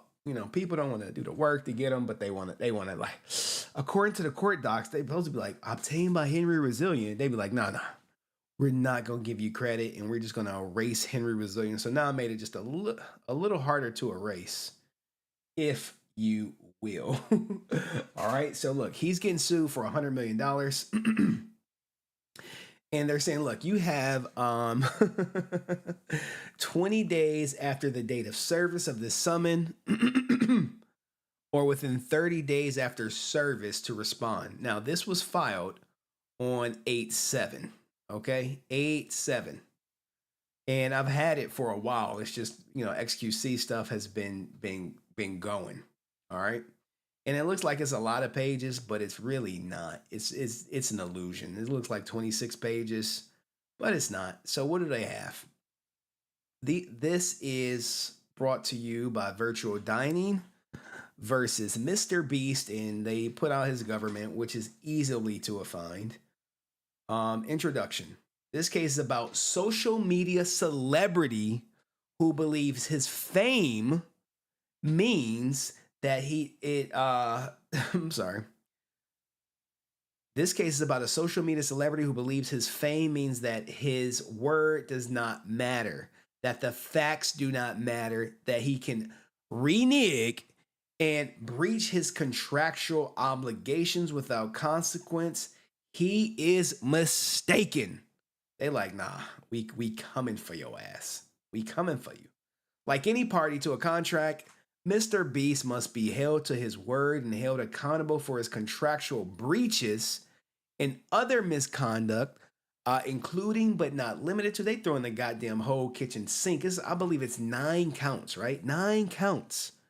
Failing to comply with contractual publicity and promotional obligations, failing to publicly support the brand, and in fact, undermining it, which he does, making untruthful or misleading statements, denying access to blocking jointly owned social media accounts, making disparaging comments, failing to form one or more jointly owned entities, violating non-solicitation obligations, breaching his implied covenant of good faith, fair dealing, torturous interference with their contractual relationships, 10, goddamn 10, torturously interfering with plaintiff's prospective business advantage. They hit him with 10 counts, guys. 10 counts. Can't even read it because of all the damn watermarks. You can read it. I'm reading it fine. What are you talking about? It just says Henry Resilient. Anywho, focus on my words, guys. Focus on my words. They hit Trump. Trump has been charged with 91 counts, I believe. They hit Trump with the RICO. And you want to hear something funny? Rudy Giuliani created the RICO. Now he's being charged with the RICO. It just come in full circle. But I really don't do politics around here. But anyway, I believe we can skip through most of the stuff because we know it's a virtual restaurant that started out of COVID, and the whole goal was to further the MrBeast brand in exchange for a share of revenue and later a stake in the business. Donaldson was already one of the fastest growing digital creators globally, having amassed a loyal and extensive fan base by creating YouTube videos featuring elaborate stunts and by creating a persona, inaccurately as it turned out, suggested that this is more interested in charity than profit. Okay? They go on to show his subscribers, but let's get into the meat and potatoes.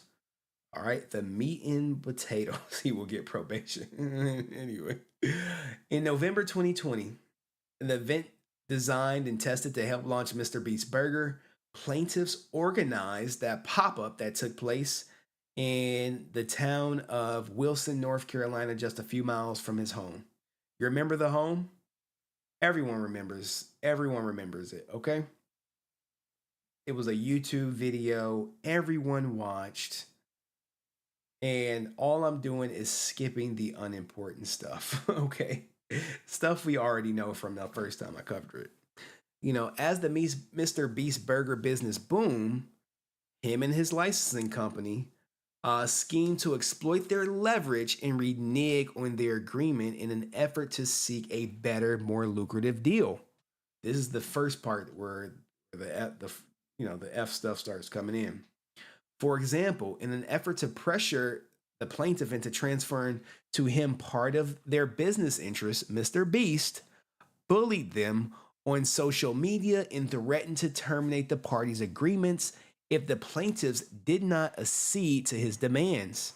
In doing so, he fabricated a number of purported breaches of the parties' agreements, to which was demonstrably false. So now they're like, yo, he's bullying us, right? And what happened? For example, MrBeast latched on to various complaints about the burgers as themselves as a breach of contract. It was not.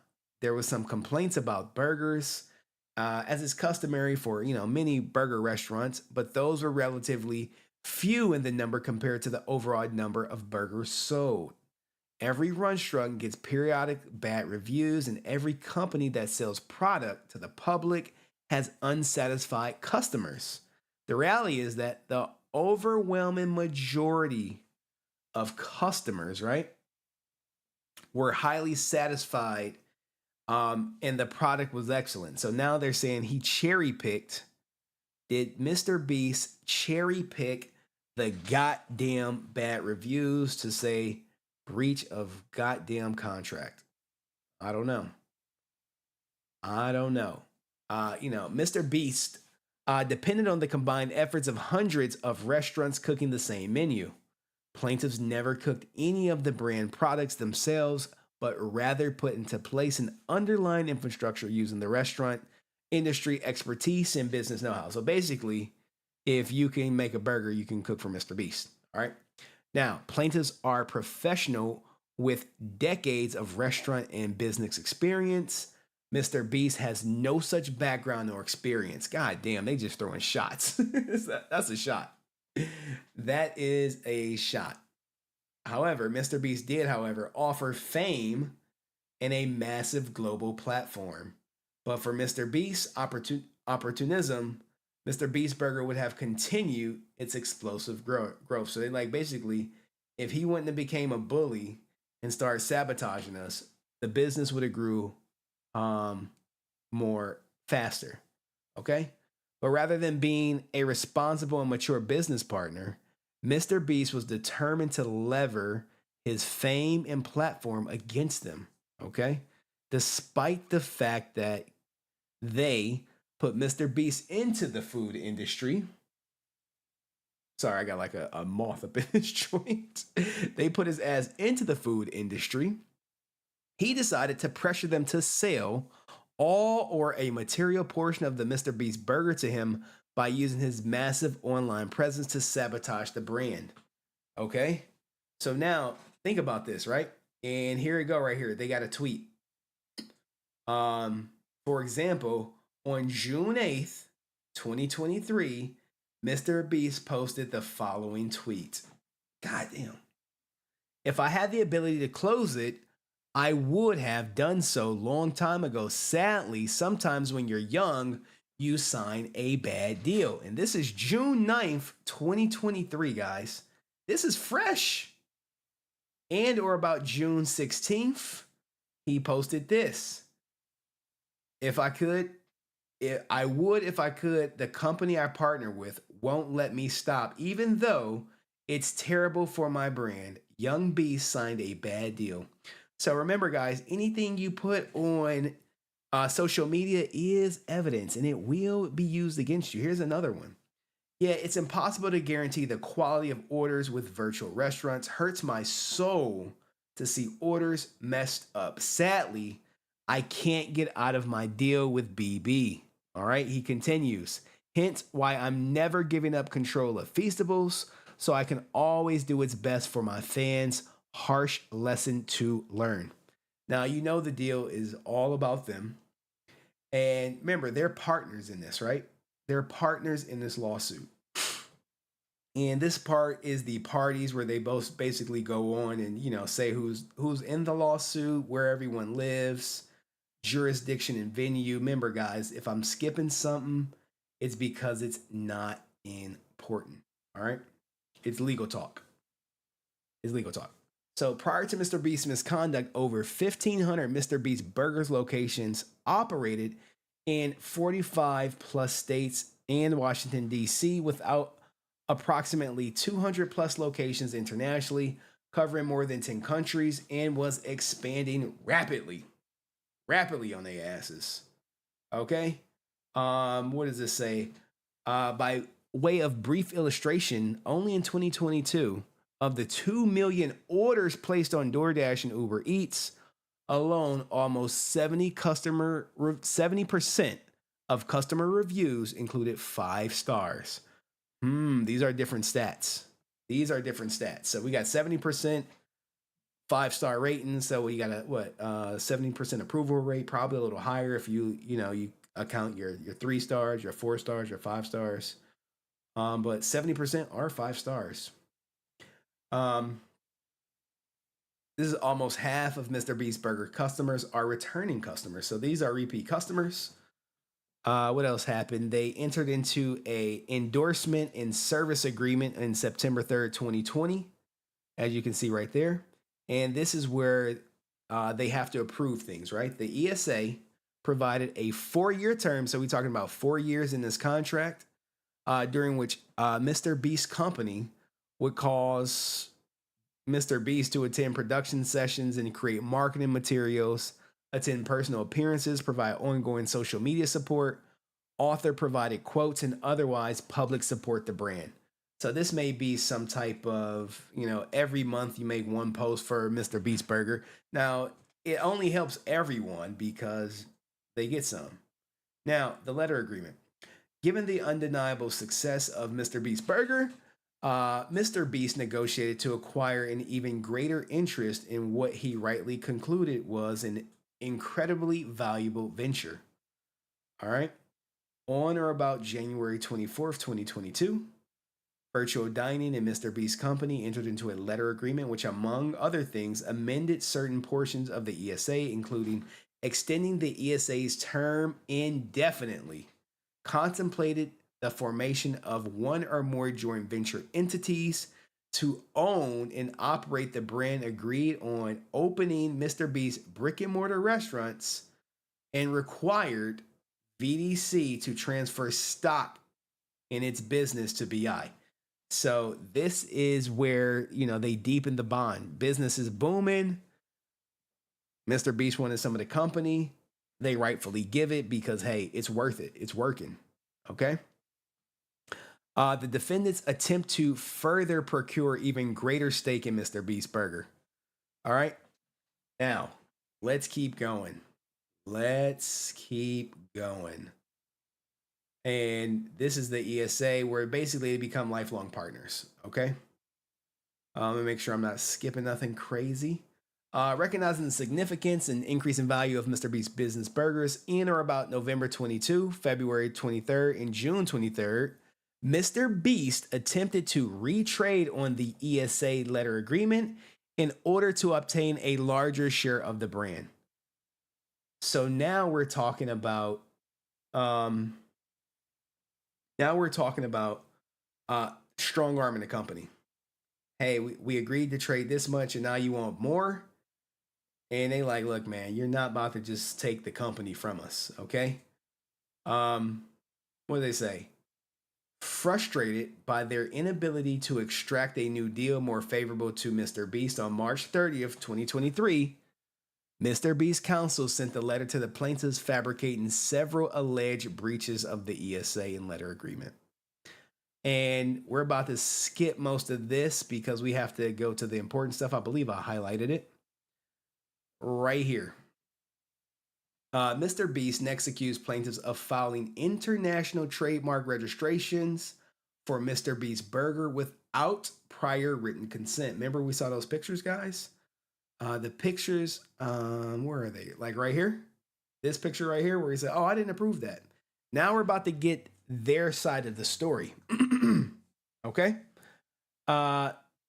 This too was false. Defendants have always acknowledged that they have no ownership rights in any of Donald's intellectual property. However, the trademark applications were for MrBeast Burger and were therefore jointly owned by the parties pursuant to the ESA and letter agreement. Plaintiffs always intended to assign the trademarks to the parties' jointly owned company per the letter agreement, but the defendants, MrBeast, willfully failed to finalize and blocked the necessary corporate paperwork to create the company. Plaintiffs merely remain ready and willing and able to transfer those trademarks to a jointly owned company. So this is basically just not cooperating. They're not, hey, we're supposed to create this joint company. We can't create the joint company without MrBeast's signature. Hey, can you sign this, MrBeast? Nope. No. Y'all didn't give me as much as I wanted, so we got to stop everything. MrBeast then asserted that the plaintiff failed to create a jointly owned company. Right? This is where the he said, she said. This is where I say the truth is in the middle sometimes, guys. They didn't create MrBeast said, y'all didn't create the jointly owned company and permit defendants to appoint a manager thereof. MrBeast again ignored the facts. As noted, it was MrBeast who failed to finalize the paperwork and block the formation of the company. And while plaintiffs hired an interim manager For the brand with MrBeast's agreement, MrBeast failed to retain a permanent manager despite the plaintiffs bearing the cost of MrBeast's search.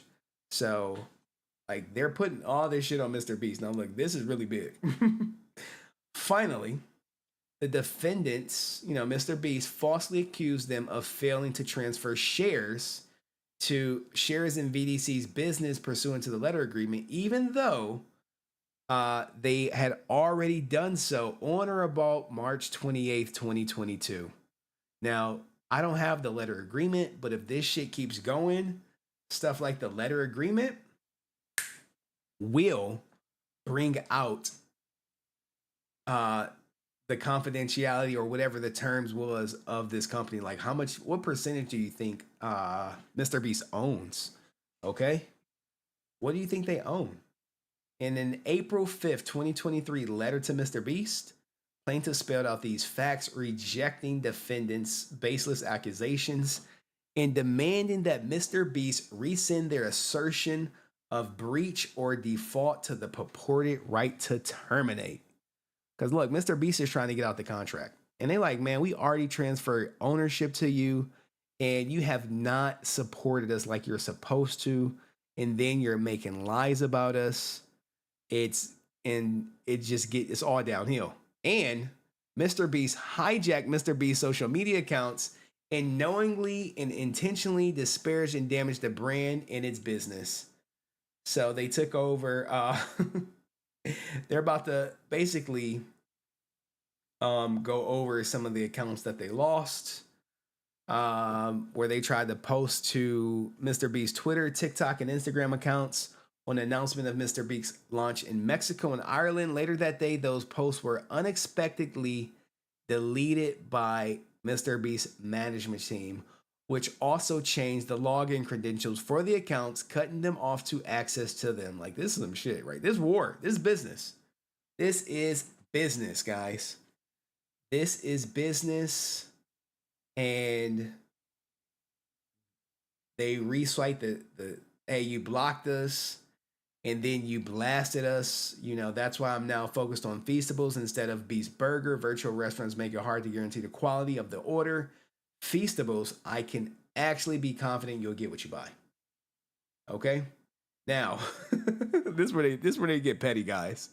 Look, people gonna be petty in lawsuits all the time. All the time.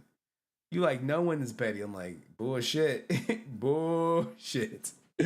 Ironically, MrBeast had no qualms about promoting Feastables, his chocolate brand, which has had material quality control issues, as evidenced by the following illustrative Amazon.com review calling the product terrible. Now look, they both cherry picking bad reviews to support their argument, but it is what it is. They repost the tweet that he sent out, and they cite it as misconduct.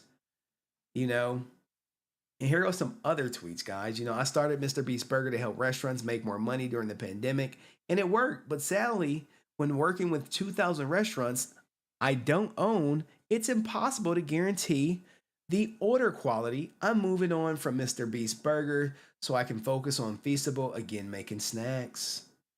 If I could, I would. But this is him talking about destroying the relationship with the company. If I could, I would, but the company I partner with won't let me stop, even though it's terrible for my brand.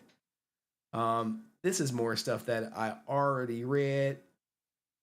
Guys, remember, your tweets are forever.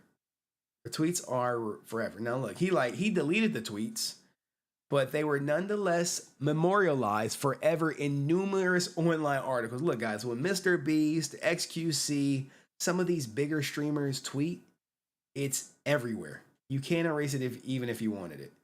All right. Now they go on to cite all the articles, and basically they're saying, hey, breach of letter. This is him breaking the contract. It's all legal stuff. Third cause of action, breach of good faith in dealing. He's not acting on the best interests of the company, even though they have a joint partnership. We're skipping through all this. Remember, guys, if I'm skipping it, it is whatchamacallit, it's not important. Hey, we want an injunction. Stop him from damaging the brand. Okay. What else? Business interference with contractual relations. Yes, his tweets are hurting our business because restaurants are not going to sign up because MrBeast does not support it. Like, we're going through all this. Like, they're basically citing every claim, and all of the evidence was already mentioned. They want a declaratory judgment, so they want money. Remember, they're suing for $100 million. More declaratory judgment. $100 million is their number, and for him to stop doing what he's doing. And I'm wondering if they're gonna make a deal, because you have to wonder. And there is the lawsuit. This is a civil lawsuit. I saw someone post a question. This is a civil lawsuit. MrBeast, guys. Look, this is business, guys. I don't think MrBeast is like a bad person or anything like that per se. But at the end of the day, this company is on his ass for $100 million. He dropped the lawsuit against him, but they did not drop the lawsuit against him. He dropped it against them, and they just brought a $100 million lawsuit against him. So, you think it's too big of a number? Maybe. It could be too big of a number, perhaps. But they're getting damaged. I don't know how much money they made off the MrBeast brand. I don't know. I do not know. But MrBeast, guys, what do you guys think about the tweets? Should he be held accountable? Settle for $20 million and go separate ways? Here's the thing, right? All right. Let me know in the comment section, guys. But here's the thing. I'll answer this. Settle for $20 million and go to separate ways. If you were followed the first video that I did on MrBeast, MrBeast Burger accounts for 90% of their revenue. 90%. 90%.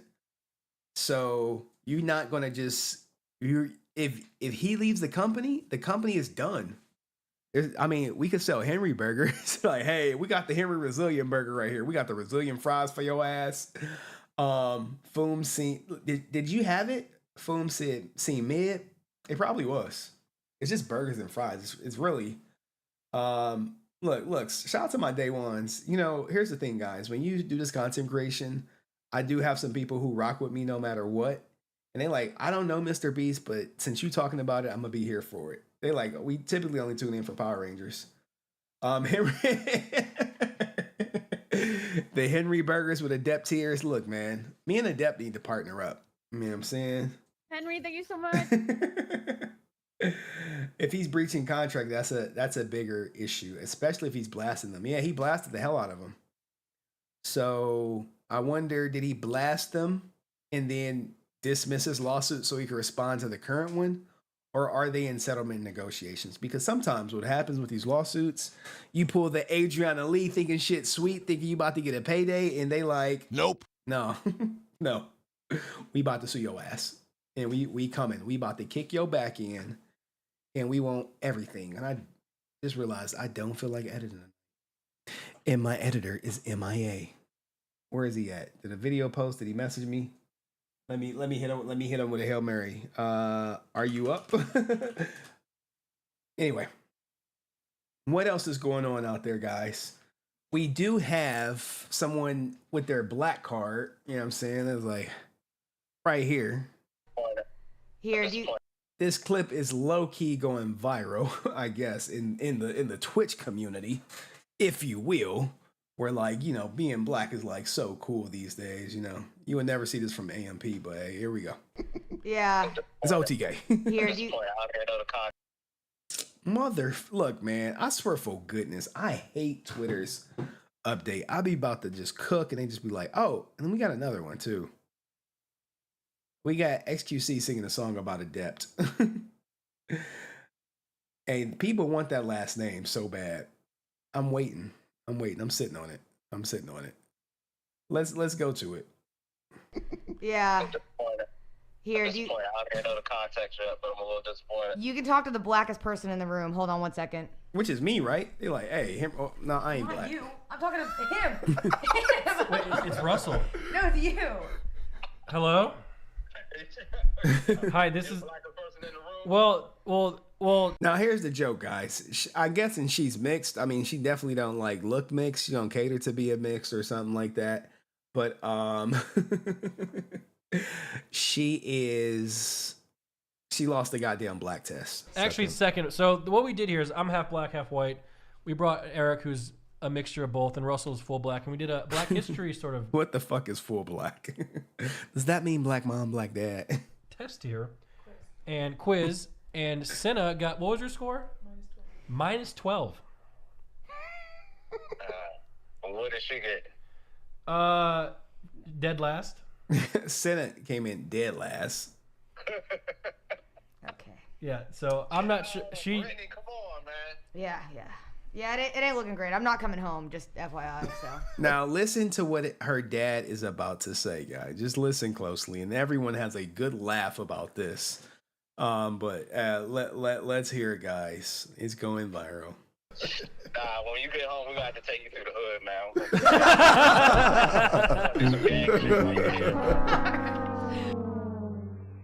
Okay, so I guess, if you lose the black test, you got to take you to the hood. But I don't know about this stuff, man. I typically don't play these games with the whole black thing. I just be like, y'all know I'm not black anyway, so you have that going on.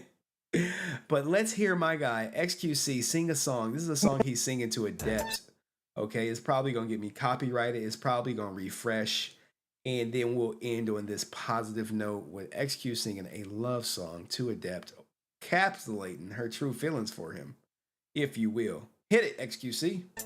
Copy strike. You let me fall in and landing inside my grave. I know that you want me dead.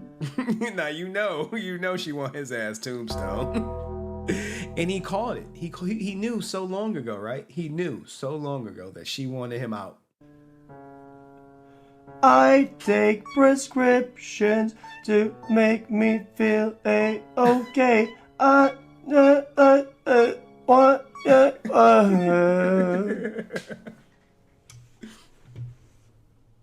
Do y'all juicers? Do you guys remember this? Put some XQCLs in the goddamn chat. Na na na na na na na na na na na na na na. Na na na na na na na. Y'all remember this, juicers? I see your shadows in my room. Can't take back the love that I gave you. It's come to the point where I love and I hate you, and I cannot change you, so I must replace you. Easier said than done. I thought you were the one. Now look, we know he replaced her ass with Fran, and of course Twitter was like, "Hey, is Henry cooking?"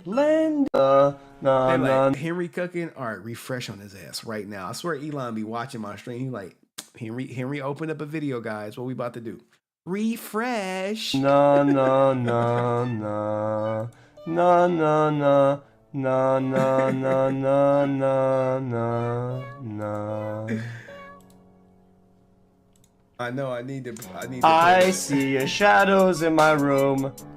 Can't take back the love that I gave you.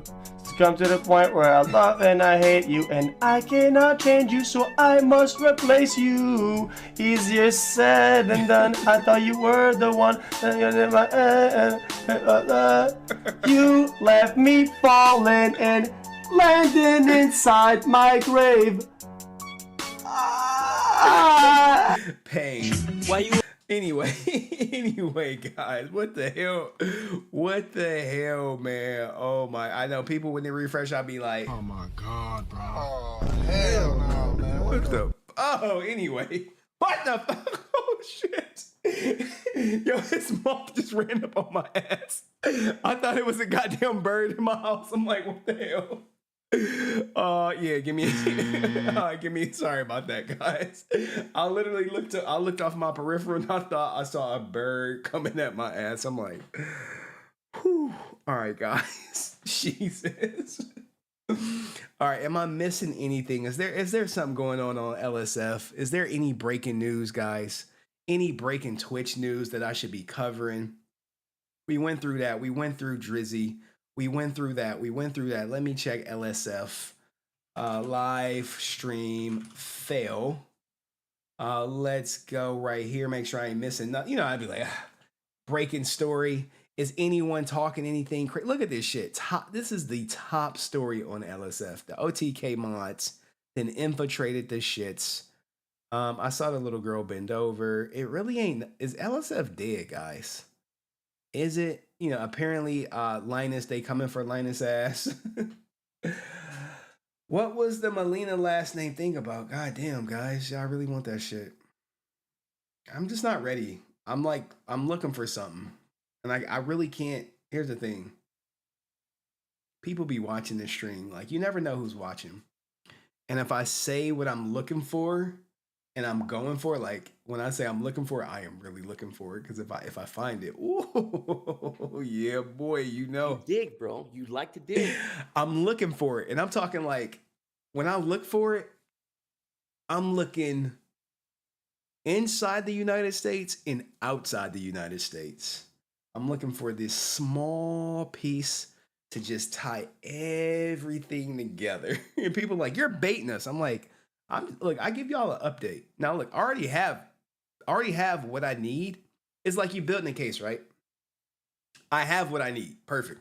Slam dunk. But it's not strong enough. Like, think of it. Like, if you get one piece of evidence, you're like, well, this is a big piece of evidence. But if you get two, you're like, I got you. You get three, you like, it's game over. It's a wrap. You can't deny it. And I can't say how I'm looking for it either, because people are smart. People are smart as shit.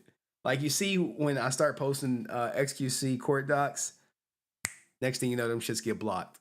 I start posting the protective order, next thing you know, them shits are going away. So when it comes to things I'm looking for, I kind of have to play it close to the chest, even though I want to let you know that, hey, I got something really big in the works for XQC. And like, the last name thing is just bubbling. I was going through XQC stuff and I saw something. Now look, there is one other person on this world that knows exactly what I'm talking about. And they intentionally didn't show it, didn't reveal it. And when I saw it, I was like, I was like, let me start digging. I'm like, all right, let me check this database. All right, let me check that data. Okay, let me go over here. Let me go over there. Let me look through this. Let me look through that. And I'm telling you, man. Is my hookup back from vacation? Yes, my hookup is back, but there's nothing new. Right? Let me go full stream. So let me get out of here before I leak some shit that I ain't supposed to. My hookup for XQC is back. But it really, let's check live. We can be like, what's going on with the case?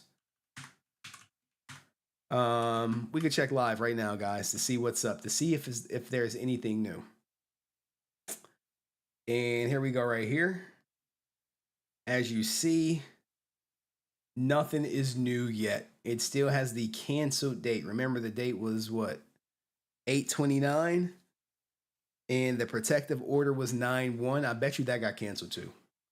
But here's the thing. When I have my daughter over the weekend, I try to stay away from breaking news because it forces me to go live. And then when I go live at like 10 o'clock, it should be fucking late. And then my daughter be here. Then, you know, she dreaming about snakes and shit. And then she like, Daddy, I want to sleep in your bed. And I'd be like, so look, I hit her like, all right, you can sleep in my bed. And I'm going to go sleep in the spare bedroom. She'd be like, nope. No. It is crazy being a father. But yeah, I am working on some stuff, and it's just I hate that it's like that, right? I hate that I say I'm working on something, and next thing you know, people are on my ass about what am I working on, because I can't. I want to be so much more open with you guys, but being open could lead to my good stuff getting blocked. And there's so many questions I want to ask you guys because you guys know the information I need. But if I ask you the information I need, people gonna basically get tipped off on what angle I'm going at. So there's that. I can give y'all a hint. All right, here's a hint. I don't want to do it. I'm so scared. I'm so scared because they could block it. And I know they listen. I know the OTK people be listening to me and shit. And I really don't want them blocking what I want to do. That's the only reason I'm always open with. Look at Sticky Vicky up in the house. Sticky Vicky, where you been, girl? Sticky Vicky, where you been? I ain't seen your ass in a month of Sundays. But yeah, parenting is a full-time job. Look at Brent, right? Brent is one of my day ones. I've only heard a friend and a depth through this channel. Two gold diggers fighting each other for someone who doesn't want them. God damn, Brent. Brent based. He based this shit. Now, since you guys are here, and since you're on my YouTube, and I'm like a couple memberships away from a new emoji, right? I'm like a couple points away from a new emoji. People like, you know, you should certain things have to be kept private. Look, they like, don't do it. I'm not gonna do it, but I want to see something. Damn, I can't super chat on my own channel. That's odd. Hold on. No way. I can't. No way is like that, right? No way. I'm over here trying to like do something so I can get this new emoji, and they like, no, Henry. No. Oh, there it go. It's on this one. Okay. Let me bless y'all with a little something, even though I'm over here taking a pay cuzzit. But I want this new emoji. I want it. New members, people who want a membership. Now, here's the thing with the memberships. It does give you some behind the scenes access. Welcome. You know what I'm saying? Let's go. Everybody joining up. They like, yeah, we here. And look, I got my alerts and everything right there. You know what I'm saying? Welcome, Lacey. All the new members, but now I've just unlocked a new emoji. So I want to get that out too. But anyway, any questions before I get out of here, guys, about any case? Look, Sticky Vicky, like, I'm on rewatch. Vicky, you missed the Henry After Dark. We was looking for your ass. Cause you know, remember when Vicky came, she had the girls all out. She was like, hey, Henry, how are you? You know? Oh, man. Parents is a full-time job. What do they say? I get $20 a day max. Man, my daughter is a handful. Like, her grandfather watched her, and she wore his ass out.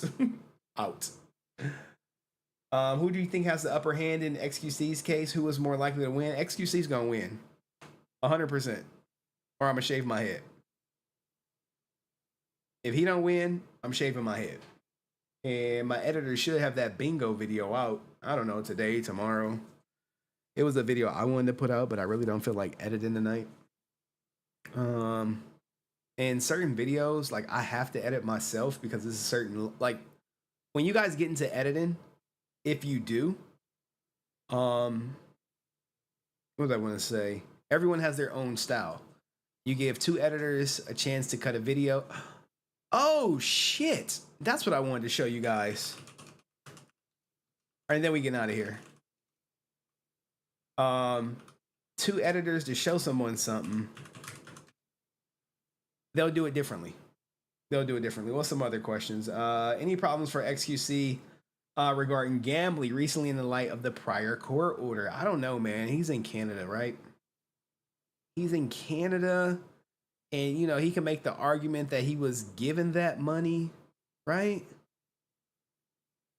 Now, we got a sister right here, right? We got a sister. They probably about to hit me with an advertisement. But she's about to talk to you guys about what she goes through on a daily basis. Advertisement? Damn straight. Whoa. Like, I hate advertisements like these. Like, soon as you click it, it just takes you to the page.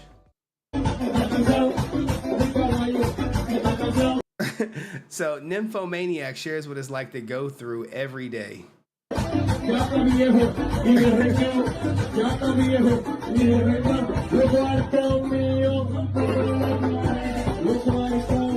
Now, they got my ass because the thumbnail was different. The thumbnail was way different. You see the thumbnail?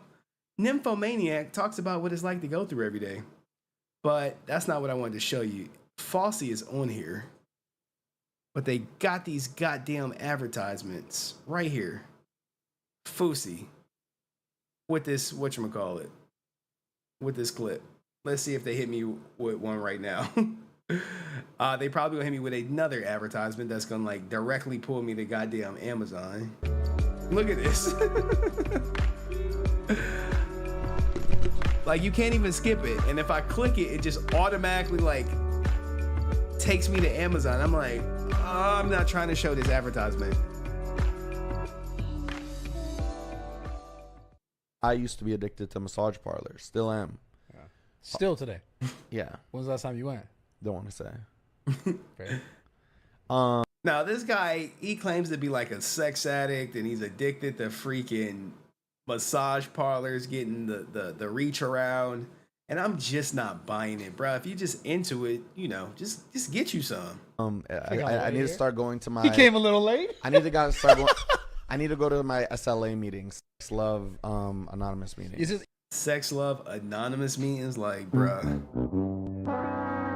You just horny, man. You just really horny. Is it? But okay, damn. I don't get you all hyped up on your addiction, but is it?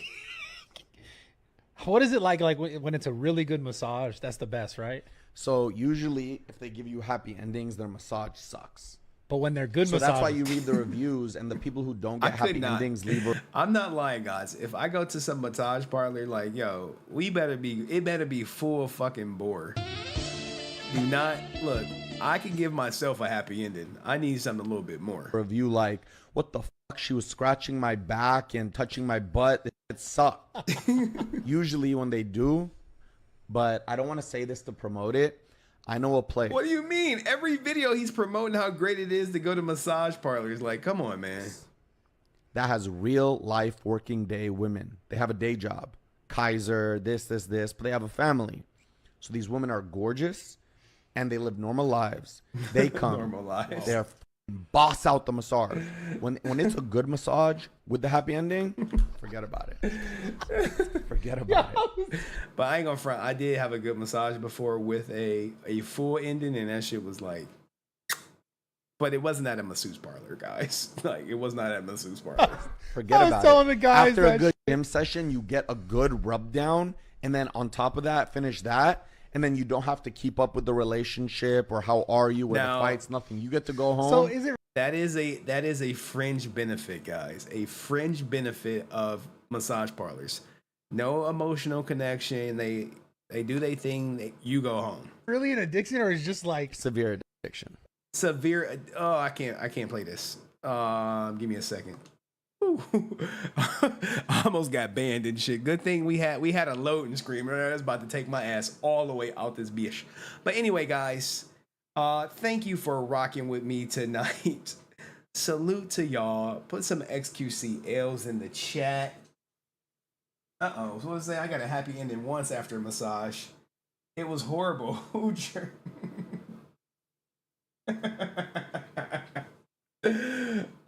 Someone did some good stuff, but I don't even think I could play it because it got auto whatchamacallit. It got auto quarantine. But it was a funny message. Real chill stream to the people who wanted the Blindside story and the MrBeast story. Y'all got what y'all wanted. And now I will bid you a good night. I'm so tired. I wanted to edit, but I'm probably gonna edit one video and then I'm out. So anyway, like the stream. See you in the next one. I don't know if I'm gonna stream over the weekend because I got my daughter. We got a lot of stuff going on, but maybe I might pull up. But the next stream for sure will be Monday. Monday for sure. And if some shit break, it'll be a 10 o'clock stream. 10 o'clock stream. All right. Peace, love, all that good stuff. See you, YouTube. I'm out.